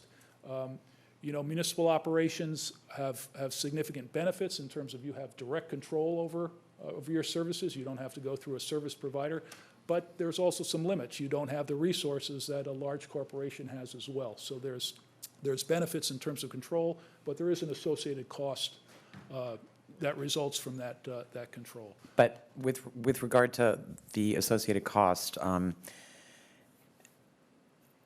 I know from my conversation with staff last week on this subject matter, as you referred to earlier, the city of Folsom has a very, very, very high level of service. And can you make any commentary, not necessarily even by comparison to the other municipal service providers, but I suspect that the difference between the commercial providers is even more significant, that every one of those extra services that we get routinely is something that you would pay for every time you tried to utilize it with a commercial service. Absolutely, and you know, in addition to the commercial service, by not franchising, we have control over. Well, it's prohibited in the charter, but understood. Hypothetically, that we have control over how we manage that operation. You know, we're not going to be out collecting bins near residential areas commercially at 2 o'clock in the morning. It's not unheard of to have very late night services for the contracted haulers. yeah, I know my service in Maine is picked up at like 5:30 in the morning on Saturday, and I pay per bag. This is simply a comparison of the commercial 4 cubic yard rate container collected twice a week. Again, city of Folsom rate is well below the average of the other jurisdictions. This chart simply shows the results of some recent rate adjustments. City of Downey was a negotiated extension, so they have a contract hauler. They negotiated an extension of that contract. That was a 9% rate increase. These orange jurisdictions had a competitive procurement, so they went out to bid. And you can see the resulting rate increases range from 11% to almost 60% in Santa Rosa. These blue jurisdictions had a detailed rate review. That's where you go in and rather than do a CPI annual adjustment, which is common, you actually go in and reset the rates to actual costs. And you can see in that case, they range from 9% to 20%. Some of these rate adjustments account for some or all SB 1383 costs, which the cities does not. But many of them are still not factoring in those costs. So this is simply to show you that even though you're looking at some significant rate increases, that's not out of line with what we've seen elsewhere throughout the state. So at this point, I guess the options for the council is to modify or request modifications to the scenarios or the recommended rate adjustment, or to move forward with the recommendations and institute a Prop 218 notice, and then set a date for the public hearing. Thank you. Anybody have any questions? I do, but I can wait. So, it's been mentioned several times that we have a very high level of service, which I think we all appreciate, but did we look at how rates would be impacted, or how much, maybe we wouldn't have to raise them by much if we did reduce some of those things? I mean, how many residents are taking advantage of the 3 junk pickups per year? How many people do have a second green waste or recycling can? And if it's not that many residents, or let's say 25% or whatever, does it make sense to actually say to those people, well, you're getting something above and beyond, you should be paying extra for those things? I would say so let me answer your first question. We looked at it, but not detailed. We kind of did an overall look at that question. And it really comes down to, I think you heard it over and over, the cost per pull, the cost for showing up. Once we get to a residence, if they have 1 can or 4 cans, the bulk of the cost to get there is what's driving the cost. It's not necessarily how many cans we're picking up, but it's really showing up, it's the maintenance on the vehicle, it's the fuel, it's, the staffing cost to drive the vehicle. So really, reducing our level of service could save us, a little bit, but in the bigger picture, it doesn't even compare to what we have to realize with even the recycling market. And I think, would you agree with that? Yeah, okay, so, and I get that. It doesn't matter if I have 2 or 3 or whatever you're coming, but in terms of like the junk pickup, now, I love that service. I've already used 2 this year, and I'm going to use that 3rd very soon. Right. But I would also gladly pay for that because it saves my husband a trip to the dump. So, I think I'd let Marie McKeith with our general services, she's oversees solid waste. She could probably tackle that a little better. Okay. I know we did look into that specific question. It came up at the Utility Commission at our discussions there. How many people take advantage of that service? Okay, so what we found is that a very large number of people take advantage of 1 time per year, and it drops significantly. I don't have the percentages off the top of my head, but drops significantly when you go to 2 times per year, and then very few people take advantage of that 3rd pickup per year. So if we were to provide 3 pickups per year to everybody, we wouldn't be able to do it for the amount that we're charging. But it's nice to be able to provide that level of customer service, have that 2nd and 3rd pickup available when needed. But if we were to charge for the 2nd and 3rd pickup, because there's not a high percentage of people who take advantage of that, it wouldn't result in a significant amount of revenue. So it's better just to keep that level of customer service up. I'm having a little trouble understanding that, because Dave, you said there's no cost because the main garbage has to be picked up. So it's the cost of going there. Well, if it's the cost of going there, then you shouldn't even charge for a blue can or extra can. Is that not right? Now, I understand it's more effort involved and time. Ernie, I was asking about the bulk waste pickup. Like if I have a sofa that I want to get rid of and I put that out on my curb, I have to schedule a date in advance. That is an extra trip. That's not what they're picking up when they pick up my garbage. Okay, and I think that's an outstanding program. But I don't can think there's a address that. single person in this town that used it would argue of whatever it costs to keep it going. I can address your other question as well. As far as having the 2nd and 3rd cans, the bulk of the cost is to get there, but there is some small cost associated with the disposal, the administration, and the purchase and maintenance of the can itself. And so we charge a small amount for that, for the 3rd and 4th can. But the first 2 cans are incorporated in because even though there is a cost, it's pretty minimal because of the fact that we're already there. Thank you. I was just gonna say, my mind was kind of with where you were going with that, is seeing an analysis and, cost and benefit of all those a la carte perks, I guess, if you will, from the full service that we offer. I would like to see that to kind of gauge where this is versus if we didn't have those or we charged a premium for those services, just to weigh that out, the ROI, and make it, match, I guess. I would like to see that, if it's possible. Mike? So I've seen that we've here and there switched to different size containers depending on what people generate in their household. Yes. Are there different size trucks to reduce trips? Are there No. bigger trucks out there? No, we're bound by, how much how much weight you can actually drive down the road with. Okay. And we maximize that. I was just curious. Yeah. Okay. We have a smaller size truck that gets into our alleyways, but other than that. Got it. Okay, that's not my real question. I was just, Okay. that popped into my As a head. softball. Yeah. The reserve fund and having a reserve balance.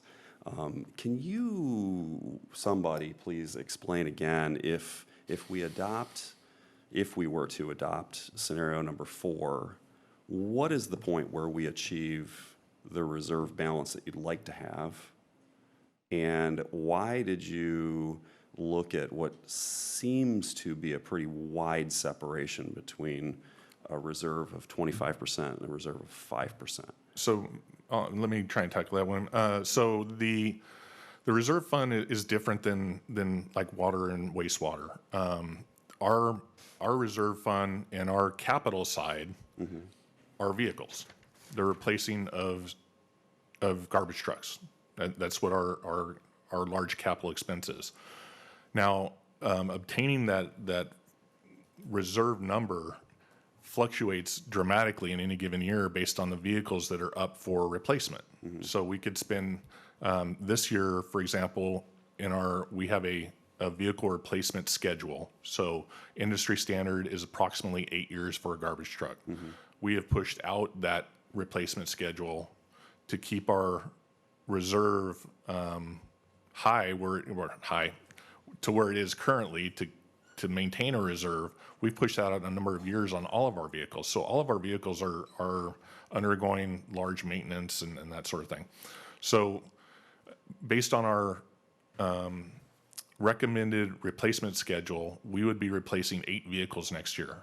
Currently in our budget, we have 3. Those 3 vehicles are a little over $1 million. So you can imagine 8 is $2.5 to $3 million. So with the age of your fleet, then you can tinker with how much reserve you have on hand at any given moment, depending on when you replace individual vehicles. Correct. If you have a fleet that is aging and you're behind, how long will it take you to get to a point where you are being responsible with vehicle replacement and also maintaining a reserve We're at fund that so that tipping if point. one of them dies? Yeah, you can we're buy at it? that tipping point. We've tried to, Tipping point, that was a good pun. Thank you. So I'll go back to my original Every once in a question while.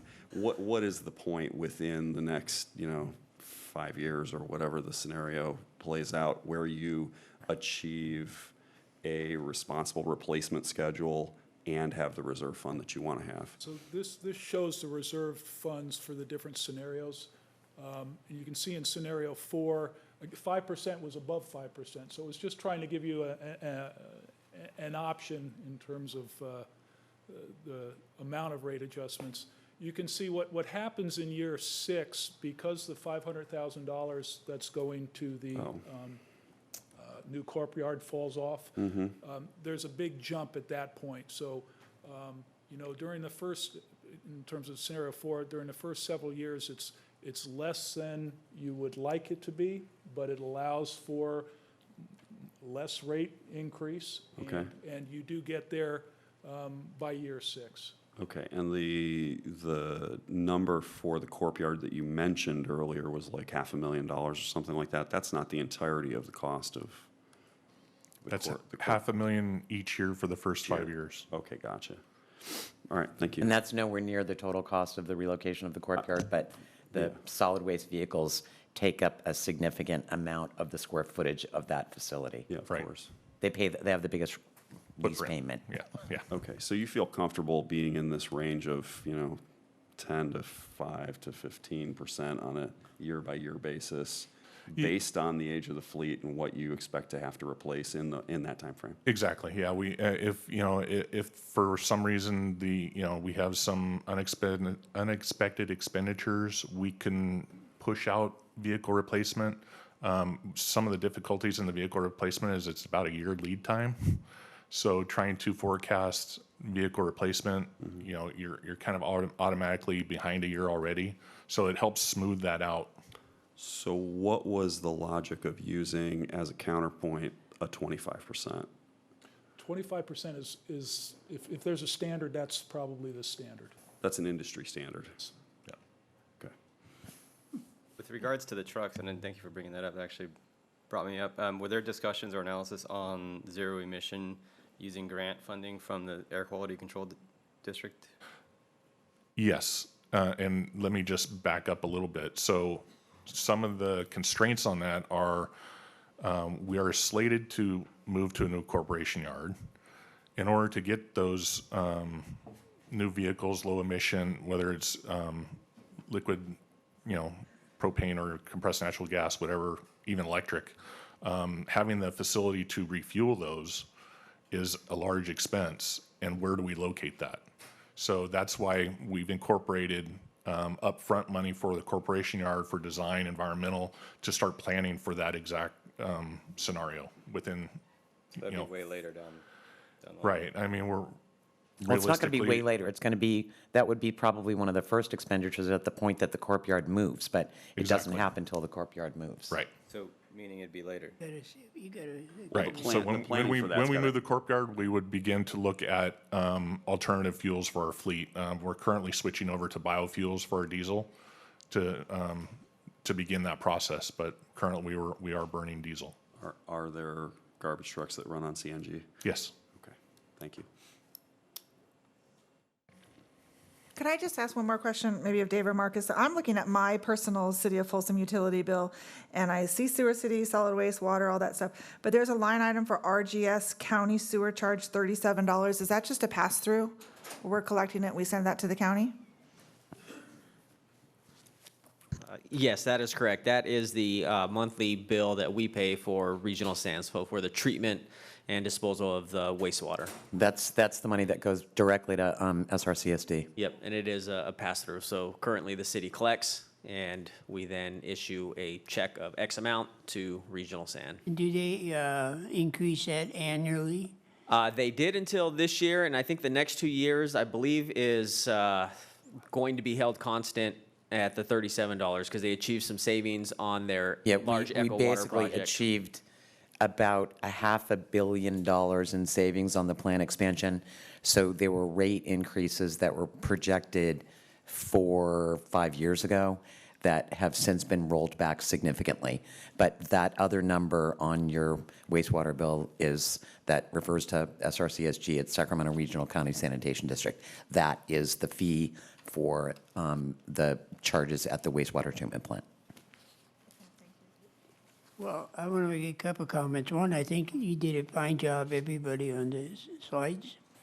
But I think I want a copy of those slides because there's nothing in our staff report that even gives us that. We can definitely provide that. And We can also post it on the web, Ernie, for everybody. okay, well, without it, we can't. Ernie's a paper kind of guy. Let's get him a hard copy. Yeah, right. After my son will get me one, but I'd rather you. But without that, we can't make a judgment on what rate. I know when I was looking at the 5 and 25, I said, my God, there's got to be something in between there. Okay, even though the standard is 25 nationally, well, the heck with that. I don't think there's a single home in this town that accepts a 25% anything. Okay, and then I also noticed we're going to have a problem distinguishing between a real fixed income person that looks at this. We say modest rates, $5, and the 5 years you double the rate. Okay, so that's not modest to a guy on a person on fixed income. I don't know how we can handle that, but I mean, what we need to do is if we talk about increasing people, we have to say what if we don't increase people, what happens?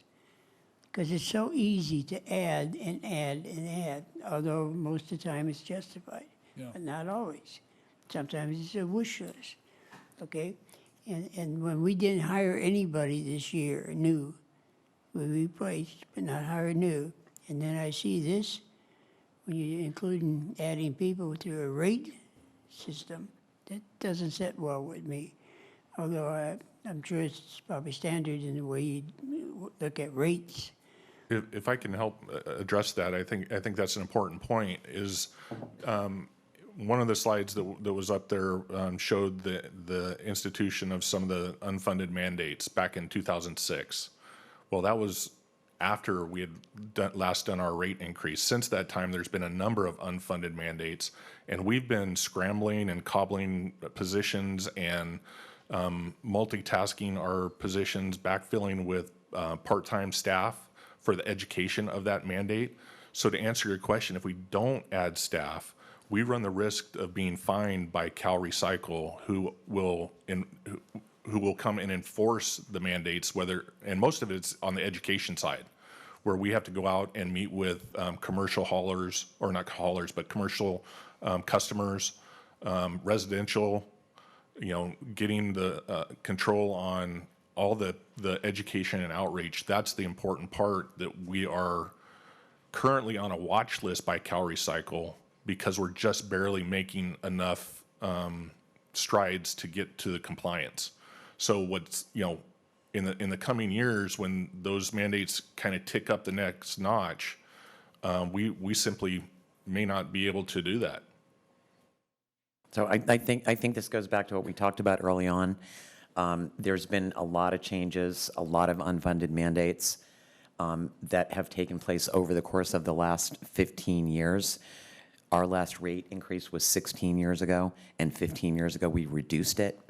So, we have lucked out by cobbling things together and duct taping stuff to get as far as we have with absolutely no rate increases. I would be willing to bet that if we looked at every other jurisdiction in the region, there's no one that has gone 15 years without a rate increase on the solid waste side. So I think effectively what it comes down to is between the changes in state mandate, the collapse of the market for recyclables, and the fact that we haven't done anything for so long, we're just very, very lucky that we've gotten to where we have without any changes in the rates. But the thing to overcome on a rate increase is we have provided tremendous service. Okay, at that rate, now we're going to kick it up. Now, I like Dave's, you're explaining it, that's fine. But we're going to have to explain it to every person we charge. Yes. So they understand. In fact, we will have to send a easy. mailer to every person that we charge. Yeah. It's required by 218. And point out where it's mandated to us and it's not just something our wishes. Because otherwise, it's 218 may not go by. And it would be a shame because some of the projects that, or the benefits the program gives is tremendous. It's probably modeled in many cities. But it's hard to take them away or not fund them once you get it. Yeah. Well, People enjoy what they have. And education is critical to both this rate increase, but also going forward with 1383 because there's more requirements, not just rates. Yeah, the organic stuff is going to be a major, major thing. And again, that's part of the need for the additional staffing.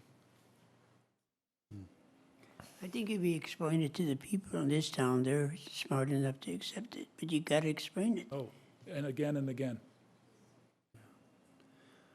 Thank you. Any other questions? I just have one comment, and that's that Bob Muchler is here from our Utility Commission and has patiently listened to us go over something that he and the rest of the utility commissioners have spent close to 2.5 years on with staff and these consultants. And I just want to thank everybody for bringing us some good recommendations. I'm not sure that I am completely ready to just swallow what has been presented. So Well, the good take a news little is time you chew don't on have it. to because it's going to come back again. Right. But in terms of giving you guys any direction tonight, I'm not sure I'm prepared to do that. But No, I think we've thrown a ton of information out there. Mm-hmm. I just want to thank all of the staff, both the water, wastewater, and the public works guys and gals for as well as the consultants for putting all this information together. This has, in fact, been a long time coming. I think it was a very well-done presentation, and I think that our staff historically has done a wonderful job, both on the water and wastewater side, as well as the solid waste side. And whoever it is that is my driver, I said this to Dave earlier this week, the driver in my neighborhood is absolute aces and managed to get everything done today, regardless of all the construction vehicles that are in my cul-de-sac, who's got boats parked out there, who's getting their AC replaced, and somehow they pick up all of those trash cans in my cul-de-sac every week. That, and my landscaper was there today, so whoever they are, they rock. They should get crowns from me. So any other? Do we have public input? We have absolutely no request to speak on this. Is there anybody that would like to speak on this subject? There was a lot of comments on social media. I'm kind of surprised that nobody's here, and that even the people that are here, that no one has anything to say. Is anyone changing their mind? Is everyone happy? Do they think staff did a good job? Yay! So Okay, Mr. Muchler, our Utility Advisory Commissioner, come on up. Thank you, Bob. And given that you've lived through this for the last couple of years, thanks for being here tonight.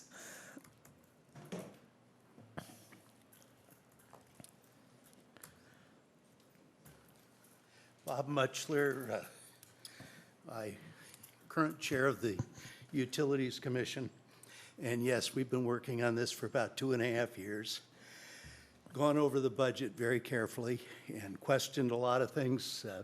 We've questioned Marcus over and over and over.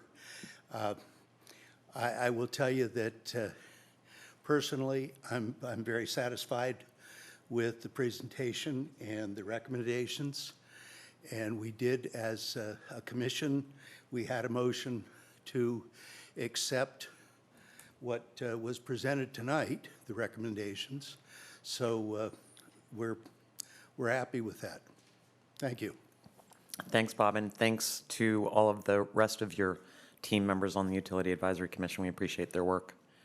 So this is going to be coming back when?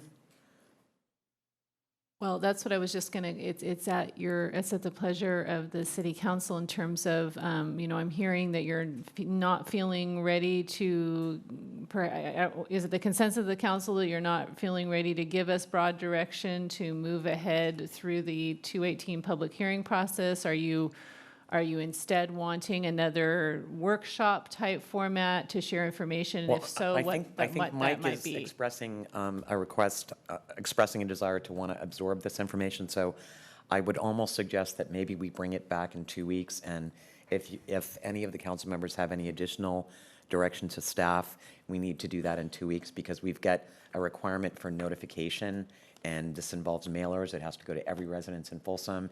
So in order for us to get to the end of the year and be in accordance with the requirements for Prop 218, we need to move on this. Yeah, I don't want to drag it out unnecessarily. I Right. just didn't feel comfortable So- saying, yeah, bring this back to us, go notice everybody. Okay, tonight. and I also think it would be helpful, I mean, Ernie's made the recommendations. I had a copy of the preliminary presentation, but I think if you guys could get a hard copy of the presentation to all of the council members. Absolutely, yeah. Ideally in We'll this do that week's today, mail. yeah. So that we've got that, but be prepared to come back at the next council meeting and make your comments. And if any of you are talking to your neighbors at the grocery store, mailbox, wherever, suggest that they watch the meeting or let us know if they have any questions or comments. That's That helps. important. Thank you very much. So, Wait, actually, one last question. Is this, when this comes back, will it be 2 separate action items, or will it be one? If I may, when this does come back, this would be an item where the council will need to tell staff exactly what proposed rate structure is going to look like. It'll so be that one the document information with can 3 be separate put- rates. Correct, can be put into the mailer for Prop 218, 45-day notice requirement. So there's a huge amount of lead time before the final action will come back to the council for. And that requires 45-day notice, so. And a yes vote is a yes vote on the whole thing. It's not independent per each section, A right? yes vote would be, this is what information the council wants the staff to present to the public for them to get ready for the Prop 218 hearing. Yes, that means that you will be voting yes or no on whatever the increase rate is for water, for wastewater, and solid waste. Yes, it's all three, and it launches the public the Prop 218 public notification process. That's what your vote would be doing, correct, Mr. Right. Wong? Okay. Yes, ma'am. So in light of that, I do actually have one other just minor request. It might be useful for us to have just a timeline that takes a typical residential user's bill and piles on each one of these increases over the next 5 years, so that collectively you can see what that change looks like. I'm sure that staff can provide that. That's it. To the council members, again, along with the presentation. We can do that. So that we can so that the council members will have a chance to look at that prior to the meeting on September 10th. Yeah. Thank you. If I may, just to clarify, do you want to see that impact with what was recommended by the Utility Commission and what we brought forward tonight? Yes. Okay, thank you. And I think it would be the recommended, the options, the scenarios that were recommended tonight. Showing the cumulative. Cumulative water dollar and change wastewater on is different dates. Right, Yeah. okay. Right. Okay, so thank you. And with that, I'm going to request that we take 5 minutes before we go to our next item, which will be public hearing on 2 tentative vesting subdivision maps.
Okay, if the council members can make their way back, we can get moving on the next item.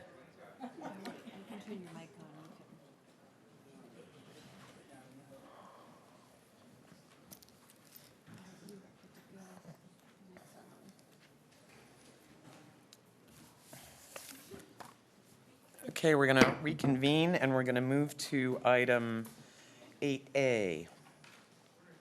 Want to announce that one? I can do it. Resolution number 10325, resolution extending the small lot vesting tentative subdivision map for Broadstone Estates subdivision project, PN 19-046. Good evening, Mayor Howell, council members. Steve Banks with the Community Development Department, and I will be presenting the next two items for you. The first request is a request for a 3-year extension in time for a previously approved vesting tentative small lot subdivision map for the Broadstone Estates subdivision. Broadstone Estates subdivision is located just south of Highway 50 and just east of Placerville Road as shown on the vicinity map. This is a brief history of the subdivision. The subdivision was originally approved, or the project was originally approved in 2016. The map we're looking at this evening was approved in 2017, along with a number of other entitlements. Earlier this year, the applicant submitted a timely letter to the city requesting a 3-year extension in time for the subdivision map. Steve, what was the original approval for it? Was that a 3-year originally? 3 years, correct. Okay, so that map would expire in April of 2020? Correct. Okay. Actually, let me back up. The map was set to expire, I believe, in April of this year. However, the request was given to the city prior to the expiration date. All right, so it was originally a 2-year approval, and Correct. now they're And requesting they're a 3-year thinking extension. A 3-year extension from the April date. Okay, thanks. Not from this evening. This is an exhibit showing the approved master plan and the layout of the subdivision. This is the actual subdivision map that was approved by the council. As I mentioned, the applicant seeking a 3-year extension in time, which is the maximum allowable extension. The applicant submitted a timely letter to the city in early January. The applicant has indicated they're fully vested in moving forward with the project. There's been substantial progress in the plan area in terms of infrastructure improvements, and they're waiting for some of those improvements to progress a little further before they proceed. They are not proposing any changes or modifications to the subdivision map with this extension, and no conditions of approval would change with this either. The project was reviewed by the Planning Commission in July, and the commission expressed their full support for the extension. I'd also mentioned no members of the public were present to speak on this proposed extension. And with that, staff respectfully forwards the recommendation from the Planning Commission for approval of the 3-year extension in time for the Broadstone Estates subdivision. I would also note that the applicant had a last-minute engagement he had to attend and apologizes for not being present this evening. And so he forwards his apologies for not being here tonight. And with that, I'm happy to answer any questions you might have. Any questions of staff? I have one. What has been the history of granting extensions, I guess, beyond a first extension of 3 years? Has that been typical or unlikely, or? Oh, it's happened hundreds of times. I've seen lots of extensions come before the council. I'm just curious if there's like sort of repeat extensions beyond 3 years. Typically, it's one extension. I have not seen a lot of second and third extensions in the last 5 or 10 years. Okay. All right. Is my experience recently. What typically happens is, if you go back to Broadstone, when Broadstone started, we went into, a mini recession, and, things slow down, and for whatever reason, the property owner is not ready to move forward with building it. More often, it's the adverse effect, if you will, of downturns in the economy, slumps in the housing market more often than anything else. And at the end of the day, it's why Broadstone took 20 years to build out. It's why Empire Ranch took 20 years to build out. And it's why, Folsom Ranch is going to take 20 plus years to build out. So, and I don't have any requests to speak on this, so. I just had a question. Are the extensions always 3 years, or is this what they asked for? This is what they're asking for. They're asking for 3 years. And it's my understanding they're planning to move forward in the spring, so they probably won't utilize all of the 3 years, but that's the request, is 3 years. And they could ask for less, but it makes no sense. And then with the inclusionary housing plan, it's not in here. Did they opt to pay the in lieu fee for that, or? The inclusionary housing plan is a requirement. It's a condition of approval. And so when they move forward, they will be required to comply with that and submit a plan. I'll move adoption of resolution number 10325. Madam Mayor, if I may, this is a public hearing, So we'll open the public hearing. Thank you, ma'am. Is there anybody that would like to speak to this item? This is item 8A. And not seeing anybody, we will close the public hearing. We have a motion on the floor. Do we have a second? I'll second. We have a motion and a second. Any other questions or comments? Call the roll, please. Councilmember Kozlowski? Yes. Sheldon? Yes. Aquino? Yes. Gaylord? Yes. And Howell? Yes. And with that, we will move to item 8B, which is Resolution 10326. Similar resolution extending the small lot vesting tentative subdivision map for the Folsom Heights subdivision project PN-111. Good evening again. This is an identical request to what you just heard. This is a request for a 3-year extension in time for the small lot vesting tentative subdivision map for the Folsom Heights subdivision. Here's a vicinity map. As you can see, the Folsom Heights subdivision is right up against the El Dorado County line in El Dorado Hills in the eastern portion of the plan area. This is a brief history of the subdivision. Again, the project was originally approved in 2016. The map we're looking at extending this evening was approved in July of 2017. This is a 530-unit subdivision. It also has a small commercial component, and the project site is a little under 200 acres in size. What's unique about this project and the approval that occurred on July 11th of 2017 is there's one aspect of the project that was punted, for a better word, and that was a roadway known as Prima Drive. And there was discussion as to whether Prima Drive should be a full-blown public roadway or an emergency vehicle access route. And so the council asked that we take a little time, give residents a little more time to research the issue, and for staff to also research the issue. We came back to the council on October 24th of 2017 and presented the information, and the council provided direction to staff that Prima Drive should be an emergency vehicle access route only. And then again, earlier this spring, the applicant submitted a timely letter to the city seeking a 3-year extension in time for the subdivision map. This is the illustrative exhibit of the Folsom Heights subdivision, and Prima Drive, which I just referenced, again, is at this location on the right here. This is the subdivision map that was previously approved by the City Council back in 2017, and this is what they're seeking a 3-year extension of. No changes or modifications are being proposed with this request. Again, they're seeking a 3-year extension in time. Again, they submitted a timely letter to the city, and again, they're waiting for a number of the infrastructure improvements to progress before they move forward. I spoke with the applicant this evening. They do plan on moving forward in the spring of next year, so they're ready to go fairly shortly with development in this area. Again, they're not proposing any changes or modifications to the map this evening. So Steve, if you go back to that timeline a little bit, the October one, yeah. So I don't really see this as being different. The only thing that happened is that the council approved the original map on July 11th, and then there was a modification basically to the conditions in October of 2017. So if you want to call that the final approval of the map that was originally approved in July? I would say there was direction provided to staff at the October meeting, but the conditions of approval at that time were not modified. Okay, so basically, that was, the October discussion was a clarification. It was a clarification. There was a motion adopted that this is what we want Prima Drive to be an emergency vehicle access route only, but we did not go back to the original conditions of approval and modify those. And as you will see in your packet this evening, we have tried to memorialize that direction from council with condition number 182, which has been added to the conditions of approval in your packet this evening. The applicant is in agreement with those conditions of approval. And again, this condition is simply to memorialize the direction that was provided to staff by council at the October 24th meeting in 2017. Okay.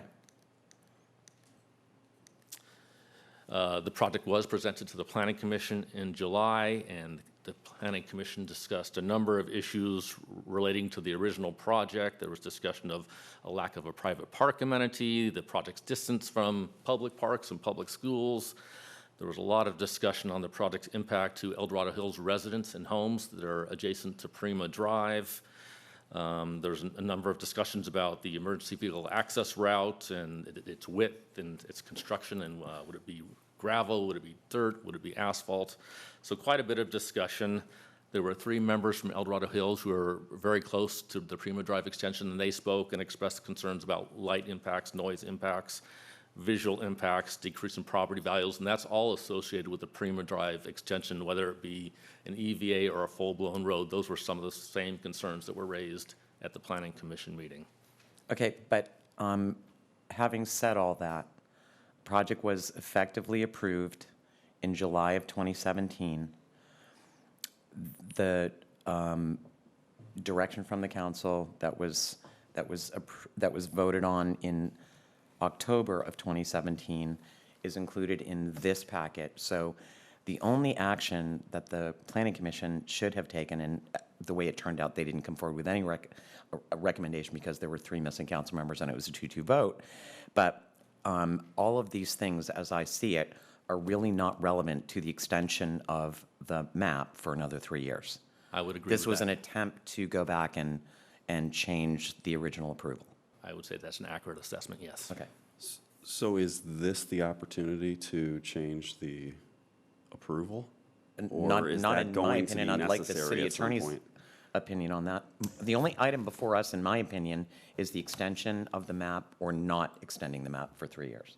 That seems apparent to me. I'm just curious if That is this correct. other stuff needs to be cleaned up in some way. That is correct. Generally speaking, since we're only dealing with extension of time, not the map, not the design or the layout or the conditions of the map itself.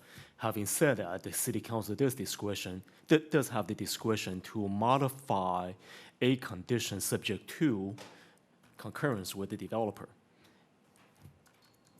if that's what the council wants to do. But the developer has to agree to the modification. It's different than the first time around where the council could just impose conditions. If the council was to change a condition or add new condition at this stage, at this time, it would require concurrence by the developer. But we don't need to grant the extension. You also do not need to, correct? But the law does not allow the council to unilaterally impose new conditions at this time unless the developer concurs. I'm just suggesting that we're at a crossroads where an extension right now, we walk past an opportunity to have that discussion perhaps, if we wanted to impose different conditions. Generally speaking, that's correct. Unless I don't have anything in mind. I'm just procedurally wanting to make sure I understand where we are. This is different in than the time. first time around. Yeah. Correct. With Okay. only largely dealing with time. Okay. Yes, sir. Thank you. Go ahead. So I had a condition, not a condition, but a request, and I don't know if, how that would work, but to your point, I've been trying to get my head around this in lieu fee for affordable housing. And my goal would be to either figure out a way policy-wise to structure that differently and bring it to the council. But in this case, would it be out of the realm to ask the applicant if they want to voluntarily increase the percentage of the in lieu fee for affordable housing into the fund? You can ask, but the developer does not have to agree. And the developer cannot be penalized for not agreeing. I think really, Roger, where you're going on this is you can make the request if you want, but we have an ordinance and the conditions of approval of this map require that they behave in accordance with the existing ordinance. So if you're asking for the council to take another look at the ordinance, that's a different question. That's a different question entirely. I'm curious if there would be an appetite to increase, because at this point it's 1% of the lowest price house times all the houses, but I'm wondering if there would be an appetite to make it 2% of the lowest price house of all the houses for the in lieu fee for affordable housing. That's what I wanted to perhaps ask, but I don't know if it's not a condition of my approval, but I'm wondering if there would be an appetite for that. You can ask that question, but my question to you would be, why did you not ask that same question of the one that we just approved? The applicant's not here. Okay. I was going to ask that. That's why I was talking to Pam prior, but they're not here. I'd like to comment on that. I think if we set a bad precedent, that we take individual ones. This ordinance needs review. That amount of money needs review, in my mind. I mentioned that 6 months ago to the city manager.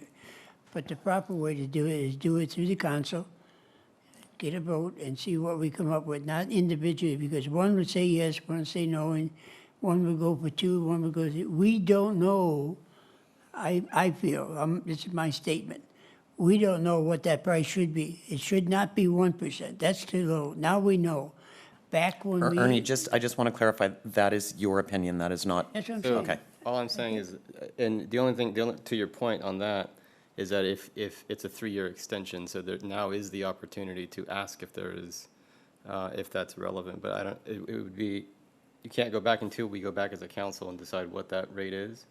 So I'm just asking, now that we have the opportunity, would that be something they would? Yeah, but everybody's going to be, every developer will have a different view on that, and they should. They have different constraints. I think this council should make a decision whether we want to raise it. I think we should raise it, but how much it should be decided amongst the 5 of us. And with all due respect, I see that as a separate item, and if somebody is, if you guys are officially making a request that we discuss that we discuss the ordinance itself in the future, that's all well and good. With regard to the meeting tonight, and your request, because this developer happens to be here, I think that's a little bit disingenuous, because if you felt that strongly about it, then you probably should have voted no on the map extension for the previous item and forced the developer to come back. So I think they're being treated differently, in my opinion. Point of order. Oh, go ahead. I think we need to let Mr. Banks finish the presentation. We need to let council ask questions. We need to open this up to the public. And then if somebody wants to make a motion, we can do that at that time. But otherwise, this thing is going way off track, and we don't even know what we're being asked to consider. So I think we need to allow the process to play out the way it is supposed to. There's no question what we're being asked to consider is, are we going to grant an extension of a 3-year extension of the map or not? So go ahead and finish up, Steve. Just a couple more slides. This is the condition of approval number 182. And again, this is not changing anything. This is just simply clarifying the council direction regarding the EVA for Prima Drive. As Mayor Howell mentioned, the Planning Commission was unable to come to a decision on this. It was a 2-2 vote. 3 members were absent. That being said, staff is recommending that the council approve the extension of 3 years for the map. And with that, I conclude my presentation. The applicant is here this evening for this project. I'd be happy to answer any questions you have as well. Okay. I just want to comment to the mayor. Okay.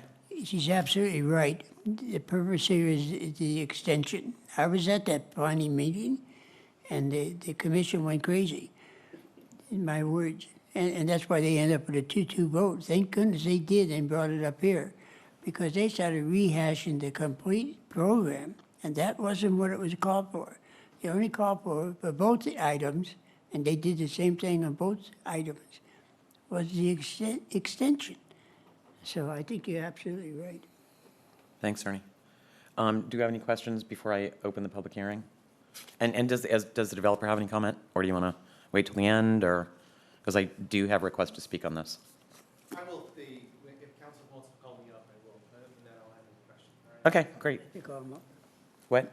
I think I'm up. One Do you have a question, or do you want to move forward and see where we go with this? I just have a request. Okay. Consideration. And this is not binding, this is a suggestion, okay? And from what I heard, the conversation at the planning commission, the item of no park in that area, and within the scope of the park and rec, everything's fine, okay?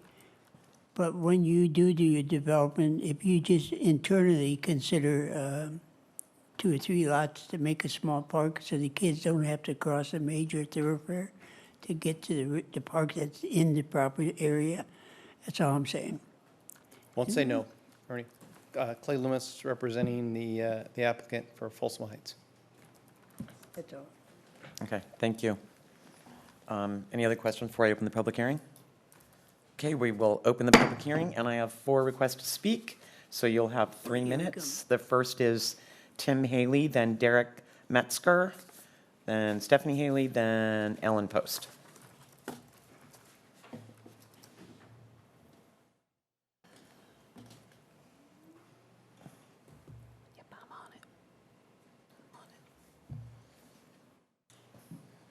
Tim Haley, 631 Stonebriar Court, and I'm trying to seek clarification because it seems to be a little bit vague in terms of what we will call the Prima EVA. Is that acceptable to everyone? Sure. Okay.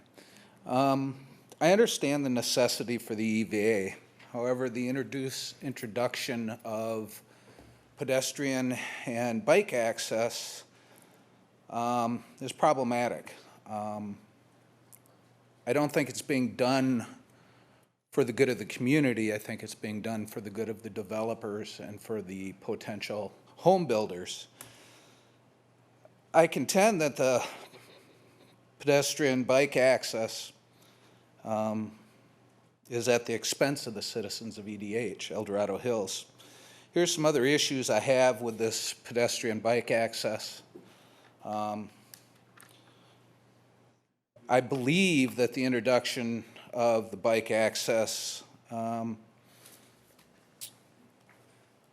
only bikes, but we're going to be seeing skateboards, electric scooters, all varieties of electric vehicles and skateboards and scooters and bikes. I don't think we can control that once we have this set up. I think it becomes a huge high-risk area for fires in that we're introducing all of this traffic into an area that's already a very high fire risk area. We know that because it's already burned. I know the new home builders will be advertising the ability to access El Dorado Hills, the town center, and that's problematic to me also. It's going to be only natural for the kids in the area to want to head down into El Dorado Hills, down into the area where the parks are and where the town center is. The biggest problem, one major problem I see is the slope of this area. I believe it's about 12–13% slope. It's going to present a significant safety issue for children and adults on bikes, skateboards, whatever they have coming down that slope. I perceive that to be a very a high liability. And last but certainly not least, an EVA with pedestrian and bike access, I believe, would have to comply with Americans with Disabilities Act. And I believe the design of that would become very expensive. You'd be talking about truncated domes, ramps, slope mitigation, things of that nature. So I just wanted you to consider that ADA. I don't believe we've ever discussed that.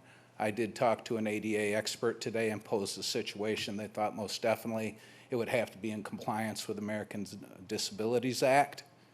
And I think as a result of that, the entire project, or at least the path, the EVA, would become much more expensive.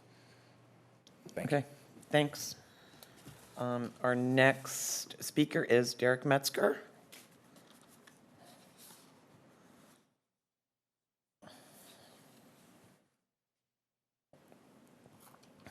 Good evening, thank you. My name is Derek Metzger. I'm a resident there in the Stonebriar development right next to where Prima Drive is. I'm not here to speak about the extension. I am here to speak about the design layout of the EVA that we have previously talked about. Yes, I was back here in October. We had a lot of discussion about it.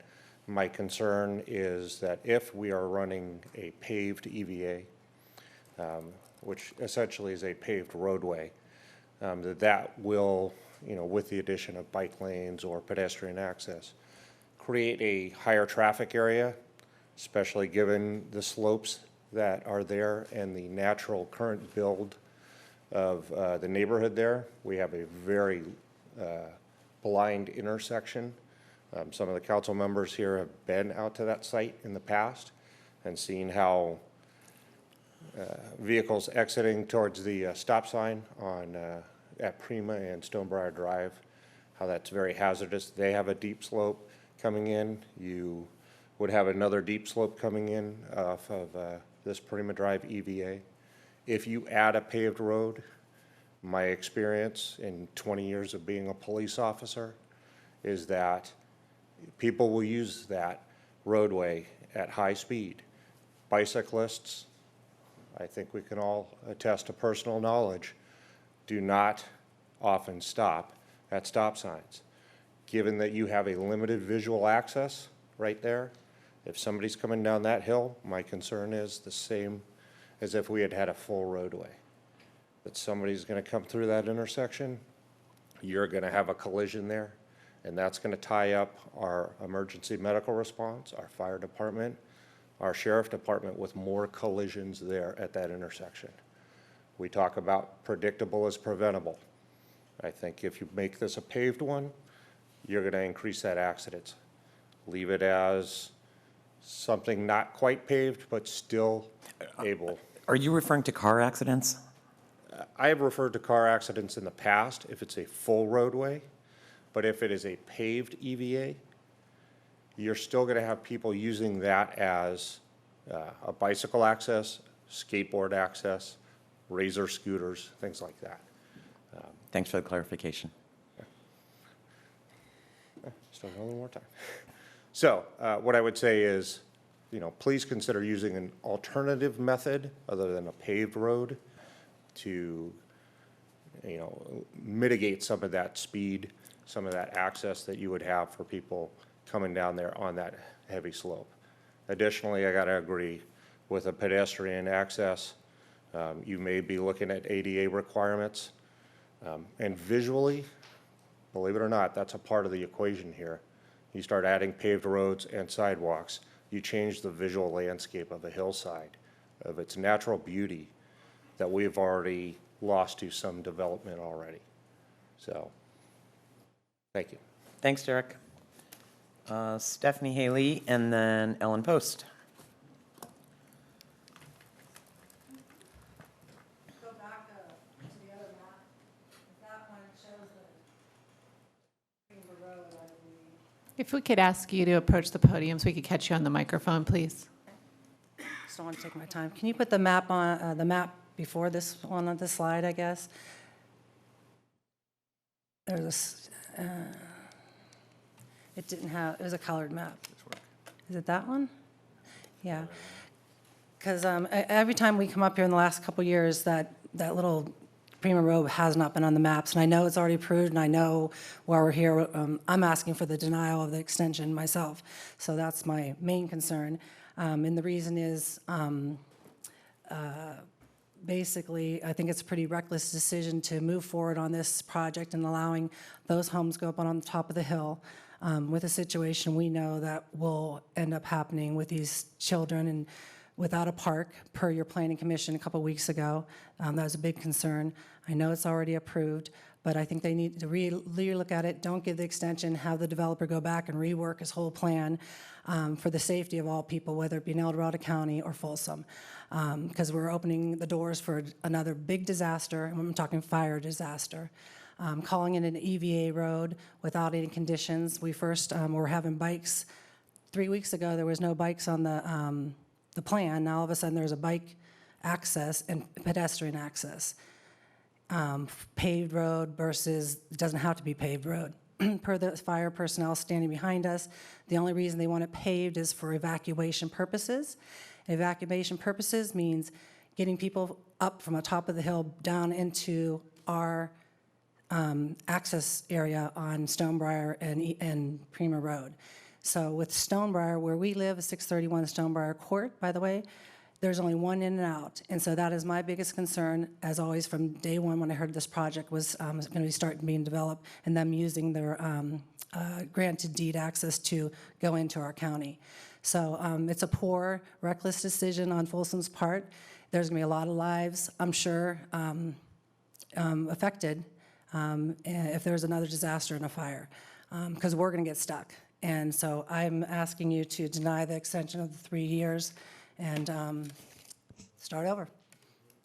Thanks, Stephanie. Ellen Post.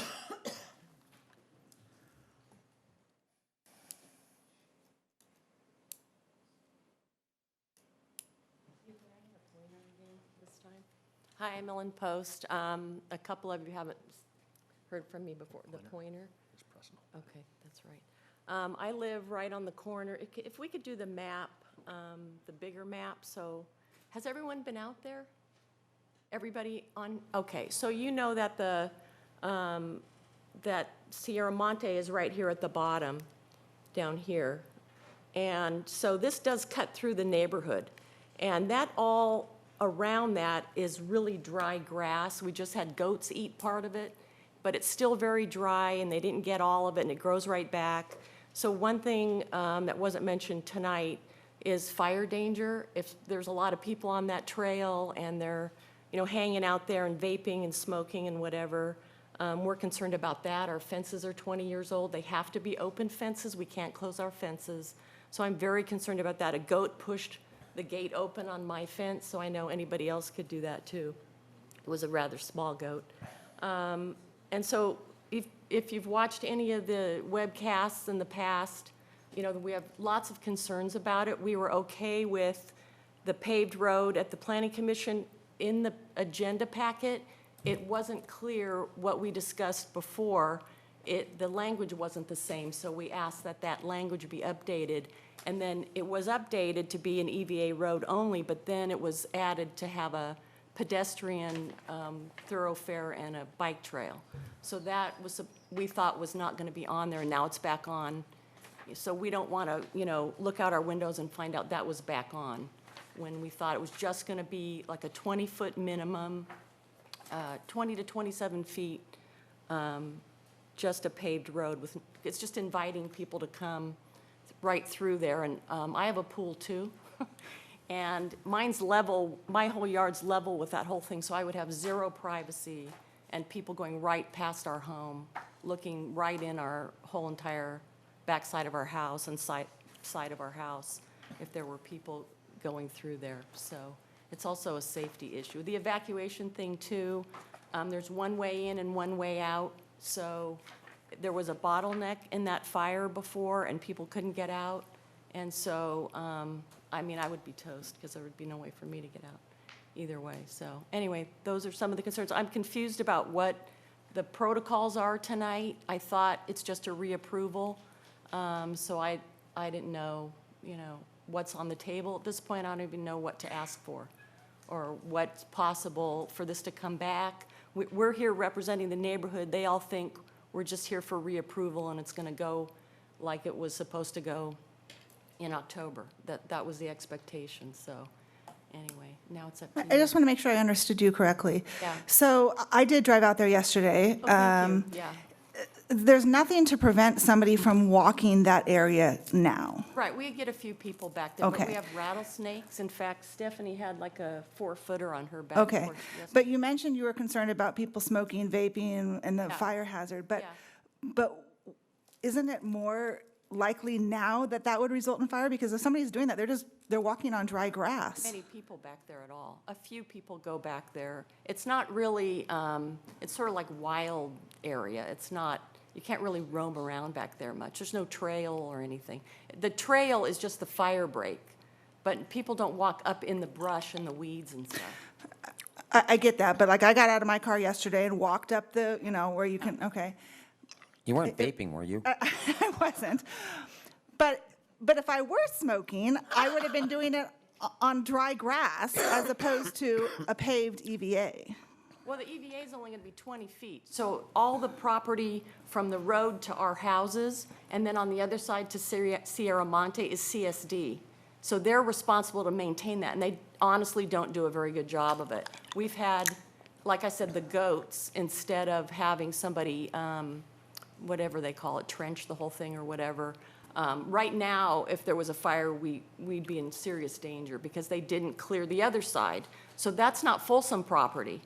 So the CSD has to maintain that. So I don't know if someone's out there committing a crime, am I going to call Folsom PD? Am I going to call El Dorado County? Are you assuming that only people from Folsom would commit crimes back there? No, not at all.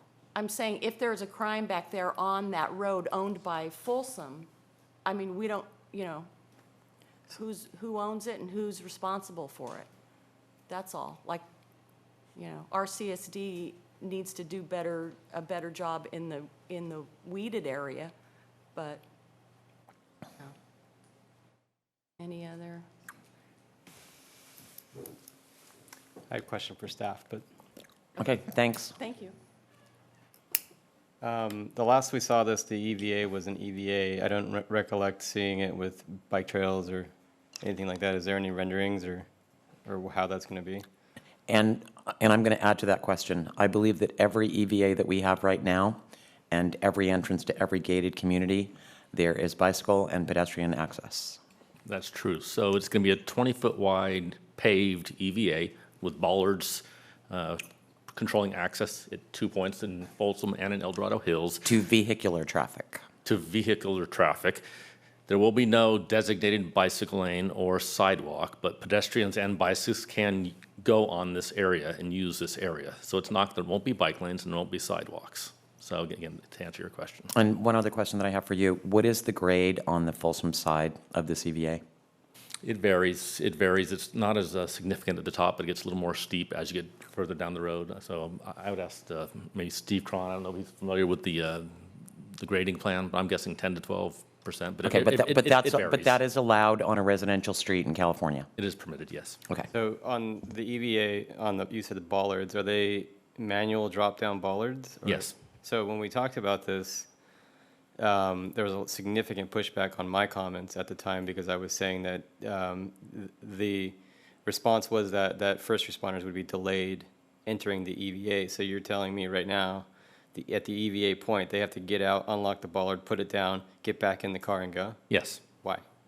The fire chief is in the audience. Chief Rodriguez is here, and he can talk to you more about their procedure That for was going the through rub, bollards. is that I was saying with optics and how they come up and I don't know the proper terms, but the optic sensors on the gates would open the EVA well in advance to get them through without having any issue.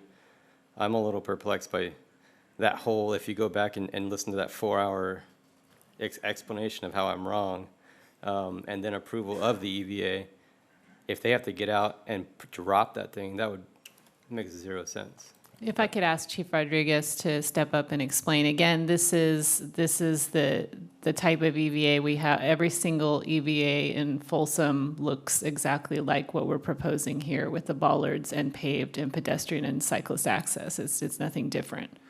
Very true, City Manager, Honorable Mayor, and City Council members, Felipe Rodriguez, Fire Chief. We always prefer an open road, always. However, if there has to be any form of a gate or bollard, everything in the Folsom Plan area for the at this point is all bollards. About every 5 feet or so, we could either drive over them. These are special bollards that we could actually put enough pressure on and just drive right through if we needed to, or we can get out and use a hydrant wrench and lay them down if we have enough time and open them up in that fashion as well. So what's more efficient for expedience? Would it be electric gate or bollards? These type of bollards that we've been using throughout the Folsom Plan area would probably be faster and it require less maintenance as well. Okay. I'm just confused because the whole dialogue from the last meeting when it was approved was how it would be slower. So it's just shocking. There are different types of bollards that would require it, make it slower. We're not proposing those. All of the ones that are used in the Folsom Plan area are yellow, and if you put enough pressure on them with a fire engine, they would lay down. If we have enough time, we would just open them up with a hydrant wrench and not do that. But if we really had to get in there quickly, we would. So you're comfortable with them? Yes. That's what I think I'm just going to remind everybody that what Chief Rodriguez said at the last 2 discussions of this item, along with the chief from El Dorado Hills, is that they did not recommend that there be an EVA here. That's correct. We would recommend a full access road, but if there is direction from the council to keep it as an EVA, that would be my recommendation. Thanks, Chief. Thank you. So do we have any other questions of staff? I just want to clarify, where's Steve? I'm looking at the October 2017 staff report, and I mean, it says right there, it's a 27-foot wide roadway that will accommodate automobile and pedestrian traffic, which we know that automobile isn't there anymore, but so it seems like it was always meant to be paved. It was always meant to be open to bikes and pedestrians. Yes. Okay, nothing's changed there. Any other questions of staff? Madam Mayor, if I may just make sure that the public hearing is closed for the record. Yes, I will close the public hearing. So, do you have any more questions of staff? If there are none, I'd like to make a motion to approve the extension described by resolution number 10-326. Okay, we I'll have a second. motion. Do we have a second? I'll second it. I seconded it. Oh, sorry. Yeah. Okay, we have a motion and a second. Any other questions of staff? Call the roll, please. Councilmember Kozlowski? Yes. Sheldon? Just a moment, we have another, Do you want me to? yeah, I asked, we had talked about making a, So Councilmember Sheldon had asked that we post some type of sign that says that cyclists and pedestrians should proceed with caution if they are using this EVA. And I did discuss that with staff and with the city attorney, and that's something that we feel comfortable doing. I'm going to tell you, I actually don't. And the reason I don't is because we have never posted a sign like that at any EVA, and I don't want that to create confusion from other EVAs in the city of Folsom where, oh, well, this one has a sign, this other one doesn't, and I hurt myself on my scooter. I don't want to open up any liability. the difference is this is going into another community. Our EVAs are inside our own town. No, we have the exact same thing at Hildebrand and other locations. Yeah, if There's that's no the case, warning at Hildebrand's Hildebrand. worse than this No one. warning at Hildebrand. No, there's no warning at Hildebrand. No, Zero warning, and it's We- actually worse because it's. Yeah, we don't have, this doesn't exist anywhere else, and I don't want to set a precedent that is going to potentially open us up to liability elsewhere. I would say we bring it back. I would say we bring it back, we'll ignore it for today and bring it back at another later. Okay, well, right now, the question is Extension. Extension of time. an extension of time, and My answer is yes. So to just Ernie's so name we're yet? clear, the motion on the table made by Councilmember Kozlowski is to approve the resolution as presented, providing an extension to the agreement. Vice Mayor Aquino seconded that motion. yes. So unamended, we'll proceed with a vote as Councilmember Kozlowski's vote is yes. Councilmember Sheldon, Yes. Aquino, Yes. Gaylord, Yes. and Howell. Yes.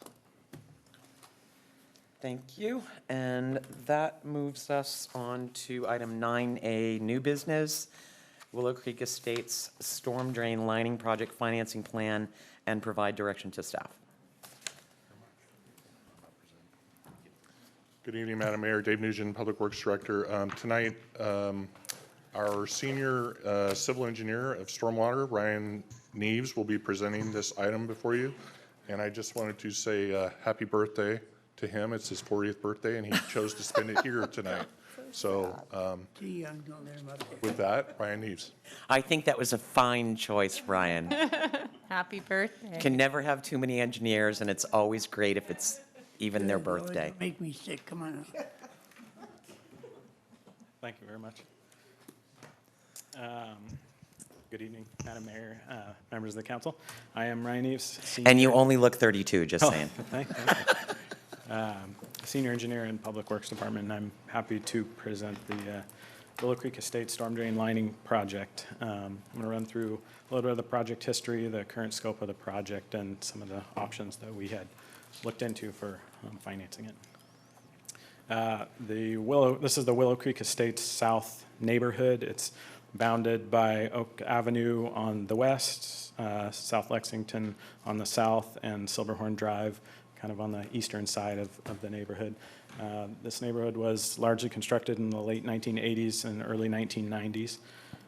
In 2004, we had a sinkhole that opened up on Pruitt Drive at Kilsby Way, and after the initial repair, the city hired a consultant to do an investigation of the existing storm drains out there. They found that although the as-built showed that all the storm drain in the neighborhood was reinforced concrete, there were several areas and segments of pipe that were actually a spun aluminum. And the investigation showed damage, like you can see in the photo here, where the inverts had eroded and compromised the pipes. With that, the consultant and the city developed a rehabilitation plan that was phased. And so in 2005, the city did an initial storm drain lining project of the storm drains on Pruitt Drive, shown here in green. That's a photo of the repaired and lined storm drain.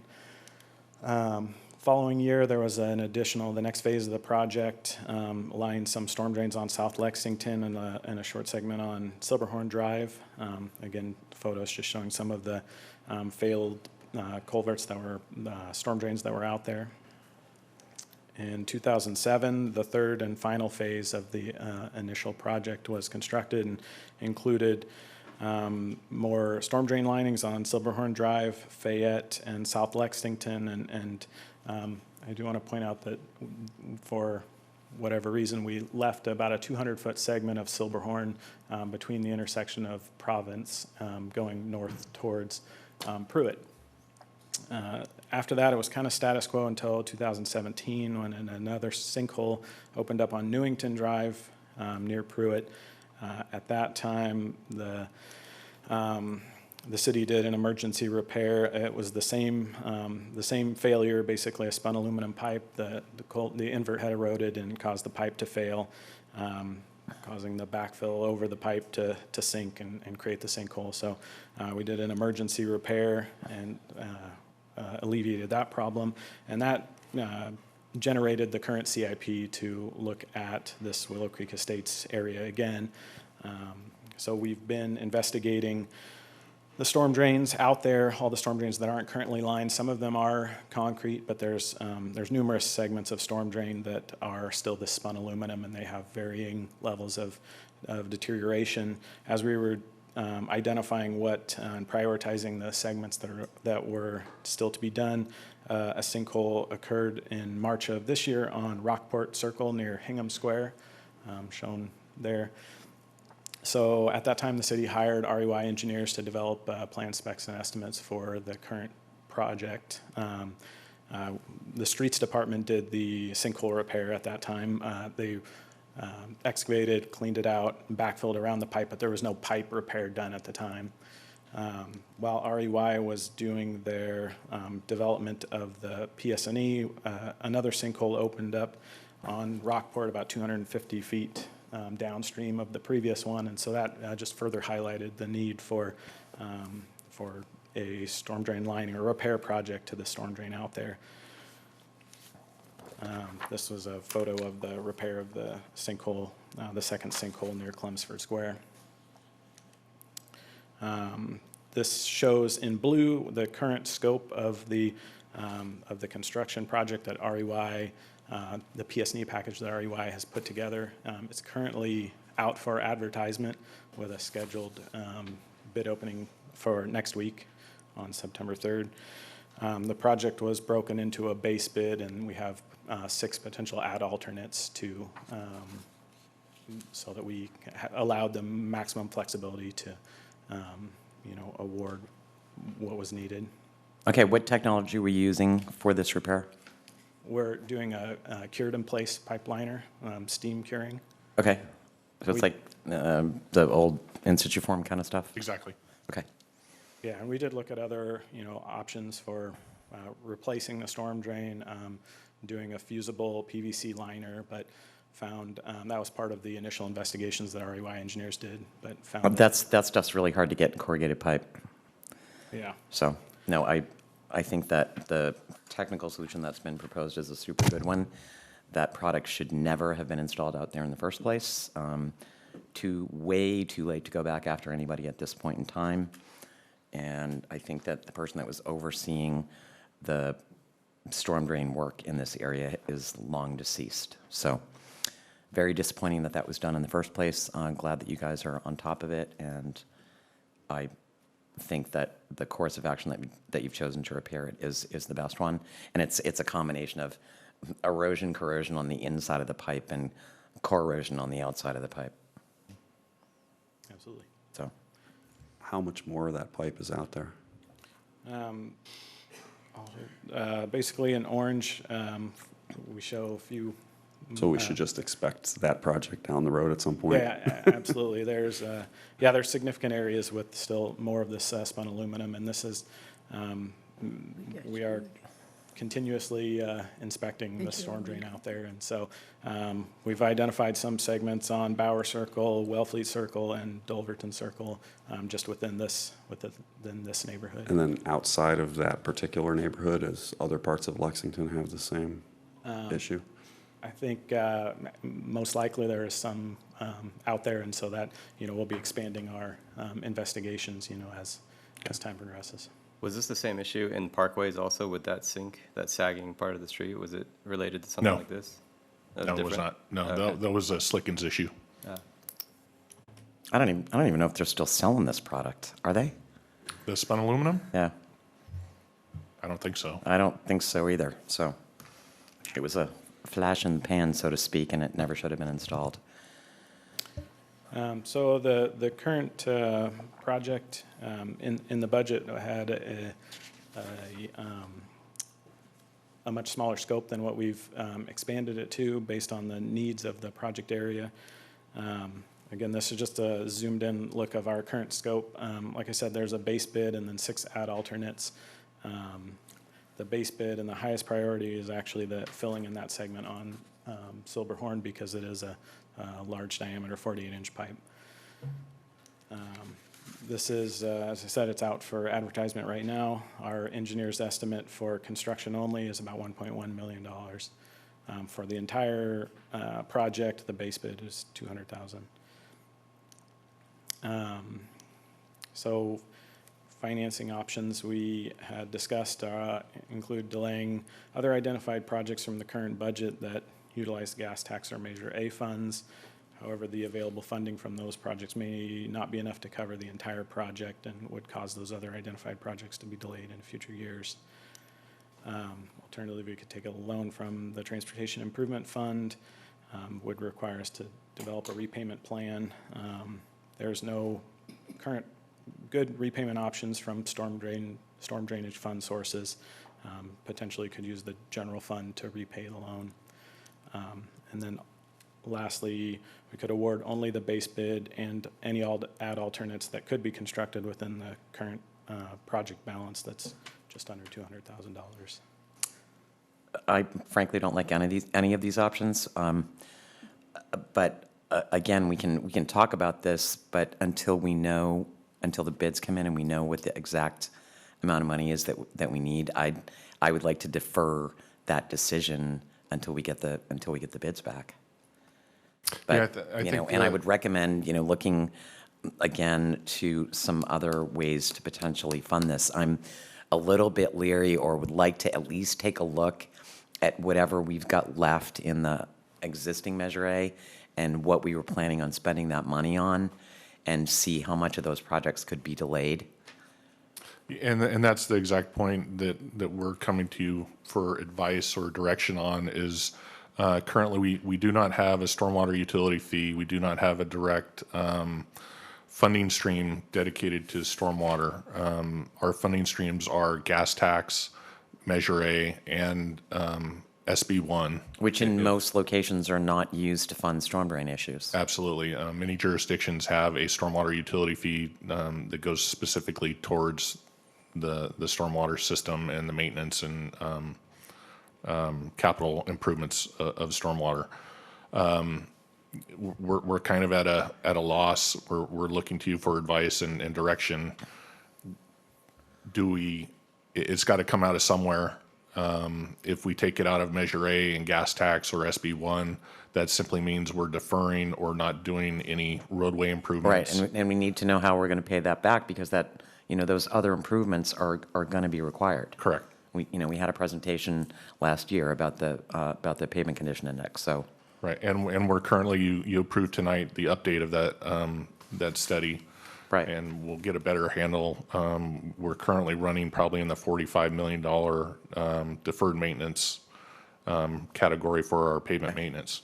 And can we maybe make a phone call to Gonzalez or Mike Miller and see if there's any possibility of getting any state or federal money? I'm just kind of thinking outside the box right now. Yeah, the only thing hanging in kind of in the balance right now is the recent determination under Prop 218 that stormwater is considered a utility. That's hanging in the winds for it to be affirmed in the appellate court system. We're waiting for a jurisdiction to institute a stormwater utility fee that has not, and challenge that ruling. And once that's affirmed, that would be a possibility for us to institute a stormwater utility fee in the city and go through the Prop 218, figure out our deferred maintenance and what that would look like. We are proactively undertaking a study citywide to determine and get a good handle on exactly what our unfunded deferred maintenance and storm drain actually looks like. And that includes capital projects that would... No, and I think we should look at that. I mean, I'd love to tell you that I think we could make enough of a stretch to turn this into a flood control issue, but I don't think we can, in good conscience, make that leap. No, exactly. So we're kind of stuck. And we certainly can come back with our award and maybe let you mull it over until we come back with that, until we do have hard numbers, and address it during that action item, if that's what you prefer. And if you could come back and let us know what projects you would propose to delay in order to rob Peter to pay Paul in this particular instance, I think that would be helpful as well. We can certainly do that. Okay, and I'm happy to talk to you guys privately and see if there's anything else, any other schemes we can come up with for how we get this done. Okay, so we can do that. Any other questions? Yeah, just one quick one. So the appellate issue that's about Prop 218, is that, I mean, would that open the door to us not distinguishing between storm and sanitary sewer and just using our sewer I don't know if Ryan, facility you have that we already have? I don't know if you have a better handle on that, and I know the attorney's I'm probably getting waved off the mound here right now. Yeah, I think it's fastball. Okay, gotcha. I don't exactly know what the mechanism is there, but I do know that there is an opportunity. Maybe our city attorney could address that if he knows. It would be easier to stretch this to a potential I&I issue than it would be flood control. Might be another angle we can look at. Well, if we have a collapse that doesn't show itself on the surface, you've got a storm drain that's not going to drain, period, and you definitely have a flood issue. No, but theoretically, it could end up getting into a sanitary sewer line. Well, or breaking the sewer line. Yeah. Okay. Yeah, those. I mean, some of those pipes, like Ryan mentioned, are 48-inch diameter, and in the rains that we've had this last, winter, that's a lot of force running through those pipes. Yeah, when those were, a lot of those ground. storms were 50 and 100 and 150-year storms. Right. Yeah. Ryan, could you just go back a couple slides to where it shows the blue line and the yellow line, just so I make sure I'm clear here? Okay, so are you saying this little part right here, that's the $200,000? Or where? It's the piece on Oh, that, Silverhorn right okay, there. that's the $200,000 base. Yes. And you're saying that if you add the rest of the blue lines in, those are all additional projects, and the yellow also? No, just the blue. Just the blue. That, if you do all the blue, it gets you to $1.1 million. That's the engineer's estimate, yes. Okay, but the green's already failed and been taken care of? Correct. And what's the yellow? Yellow is future needs. Conditions of the pipe are not as deteriorated as what we've identified for the current project, but will need to be repaired in And that's where future you came years. up with 2.5 million or whatever when we were talking the other day, is that right? All that together, probably? I thought that's the number you threw out. I don't recall. Okay, but just the blue is 1.1 million. Yes. Okay. Maybe I'll just add for the general public's information, one of the things, one of the factors that can dramatically change how this type of pipe functions is the more slope you have and the more access you have to gravel that's coming off the roadway, off a hillside, out of people's landscaping, the steeper the slope of the pipe, the more stuff that you get in the pipeline that doesn't really belong there, the more it bangs on the corrugation, and the worse it makes the problem. So the shallower the slopes, the longer it takes to get to failure. So, and well, and maybe the other intermediate option for the time being is to go in and put not necessarily asphalt, but maybe a concrete Flex seal. Well, no, you can. One of the things that Caltrans does in their facilities, they typically do this in the design stage, is they either do or do not put an asphalt liner at the bottom of it to reduce the amount of erosion that takes place. Part of the repair of this would actually go in, and we'd have to grout the invert of the pipe in order to accept the liner. Yeah. Exactly. Yeah. And we can certainly do that. Unfortunately, is once that bottom of that pipe is deteriorated to the point of failure and there's nothing there, the pressure on the pipe collapses it upon itself, and that's what creates the sinkholes. Mm-hmm. You get a little bit more stability if you go in and pave the invert, but that's, then we lose the capacity as well. Yeah. I don't know anything about inverts or capacities, but I do know that I think we need to see the award prior to making any kind of determination of where to go. Mm-hmm. So. Yeah, so when Ryan is 40 in a few weeks, we will come back with more information as to the bids and to projects that would need to be delayed to pay the bill. So, thank you. Any other questions? Happy birthday again. Thank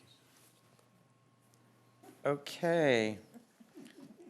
So that gets us to City Manager report. All right, nearly 1,500 volunteers have signed up for Community Service Day on Saturday, September 21st. The 6th Annual Community Service Day will unite thousands of volunteers to complete more than 70 projects citywide. Visit www.folsomcommunityservice.org to learn more and volunteer. In the category of ideas that seem super brilliant to me in the middle of the night, I am starting a Facebook Live with the city manager on September 5th at 10:30 a.m. So stay tuned for that. If you're interested, the idea is that I would provide an opportunity for a conversation with the community and address topics on a monthly basis that would change. So the first one is September 5th. Also on September 5th, that evening, is the second meeting of the Ad Hoc Committee on Historic District Parking Solutions. Those meetings are open to the public. That's at 6:30 p.m. right here in City Hall in the large Public Works conference room. And then coming up on September 12th, the Sacramento Metropolitan Air Quality Management District is going to host a community meeting to discuss the need for a per capita fee to pay for the district's air quality and climate programs. This fee would have a significant impact on Folsom's budget and could range between $80,000 and $120,000 a year. So if that's something that's important to you, please come on September 12th at 6:30 over in the community center. And then finally, city administrative offices will be closed for Labor Day. For urgent issues, please call either the non-emergency police line at 916-355-7231 or 911. Of special note, the Folsom Zoo will be open on Labor Day from 10 to 4. The newly named Steve Miklos Aquatic Center will be open for lap and recreation swim from 1 to 5. The dog park will be open from 7 a.m. to after sunset, and the Cummings Family Skate and Bike Park will also be open on Labor Day from 9 to 5. And that's all I have. Thank you. Mr. Kozlowski. A couple weeks ago, we had at our SACOG meeting, we once and for all approved the remainder of the funding from the 2018 transportation funding round, and included in there was the funding that for the connector project that we had put into our own city budget as a backup. So we put it in there as a potential loan to the JPA. Right, so we won't need to and make I'm happy a loan to say to we the don't JPA. need that loan. Yeah, which is great news. So that was the big news at SACOG, and then this past week I got to take a bus tour with some of my colleagues from down there and take a look from SACOG and take a look at different types of affordable housing that are around the region, and I thought it was very informative. With respect to the fact that we're revisiting our zoning ordinance currently. So hopefully have some valuable input that I can bring back from that. Couple of us went and saw the grand opening for Junior Eagles football and cheer. That was great fun, and Ernie is a great stand-up comic. And Vista Del Lago High School's opening football game against their lifelong rivals from Cordova High came out as a big victory for the Eagles. So, go Eagles. Roger? Well, I am quiet tonight, thank you. Pardon? I'm good. Ernie? Wow. Somebody make note of that. Sarah? I'll just say something real quickly. Last month, I filled in at the Air Quality Management District meeting and got to see a presentation from the Sacramento Tree Foundation. And in the discussion that happened afterwards, one of the Sacramento City Councilmen said that the city of Sacramento is coming out with an urban forest master plan at the end of this year, where almost every tree in the city of Sacramento will be mapped using their GIS mapping system. And they are planning for succession as their canopy continues to mature. So I thought that was pretty ambitious and maybe something the city of Folsom should consider. Okay. Thanks to all the staff and everybody that attended the renaming of the what is now the Steve McCluskey Aquatic Center. Very nice job on the part of staff. And I don't know, did Karen's do the cookies? Yes, those were from Karen's Cookies. We had cookies that said Steve Miklos Aquatic Center customized. That was totally adorable. Very nice job by everybody involved, and I'm glad we got out of there before it got super, super hot today. RT board meeting earlier this week. They are rolling out, I believe, on September 8th, a bunch of new bus routes and schedules throughout the system. Not so much any changes to the city of Folsom, although that will be happening relatively soon with reevaluations of bus routes, predominantly in the interest of getting more students to the schools in Folsom. And I had a brief conversation with Henry Lee today about and Brent about some of the options at Folsom Middle School. So perhaps we can talk about that, what my suggestions to them when I talked to them earlier today.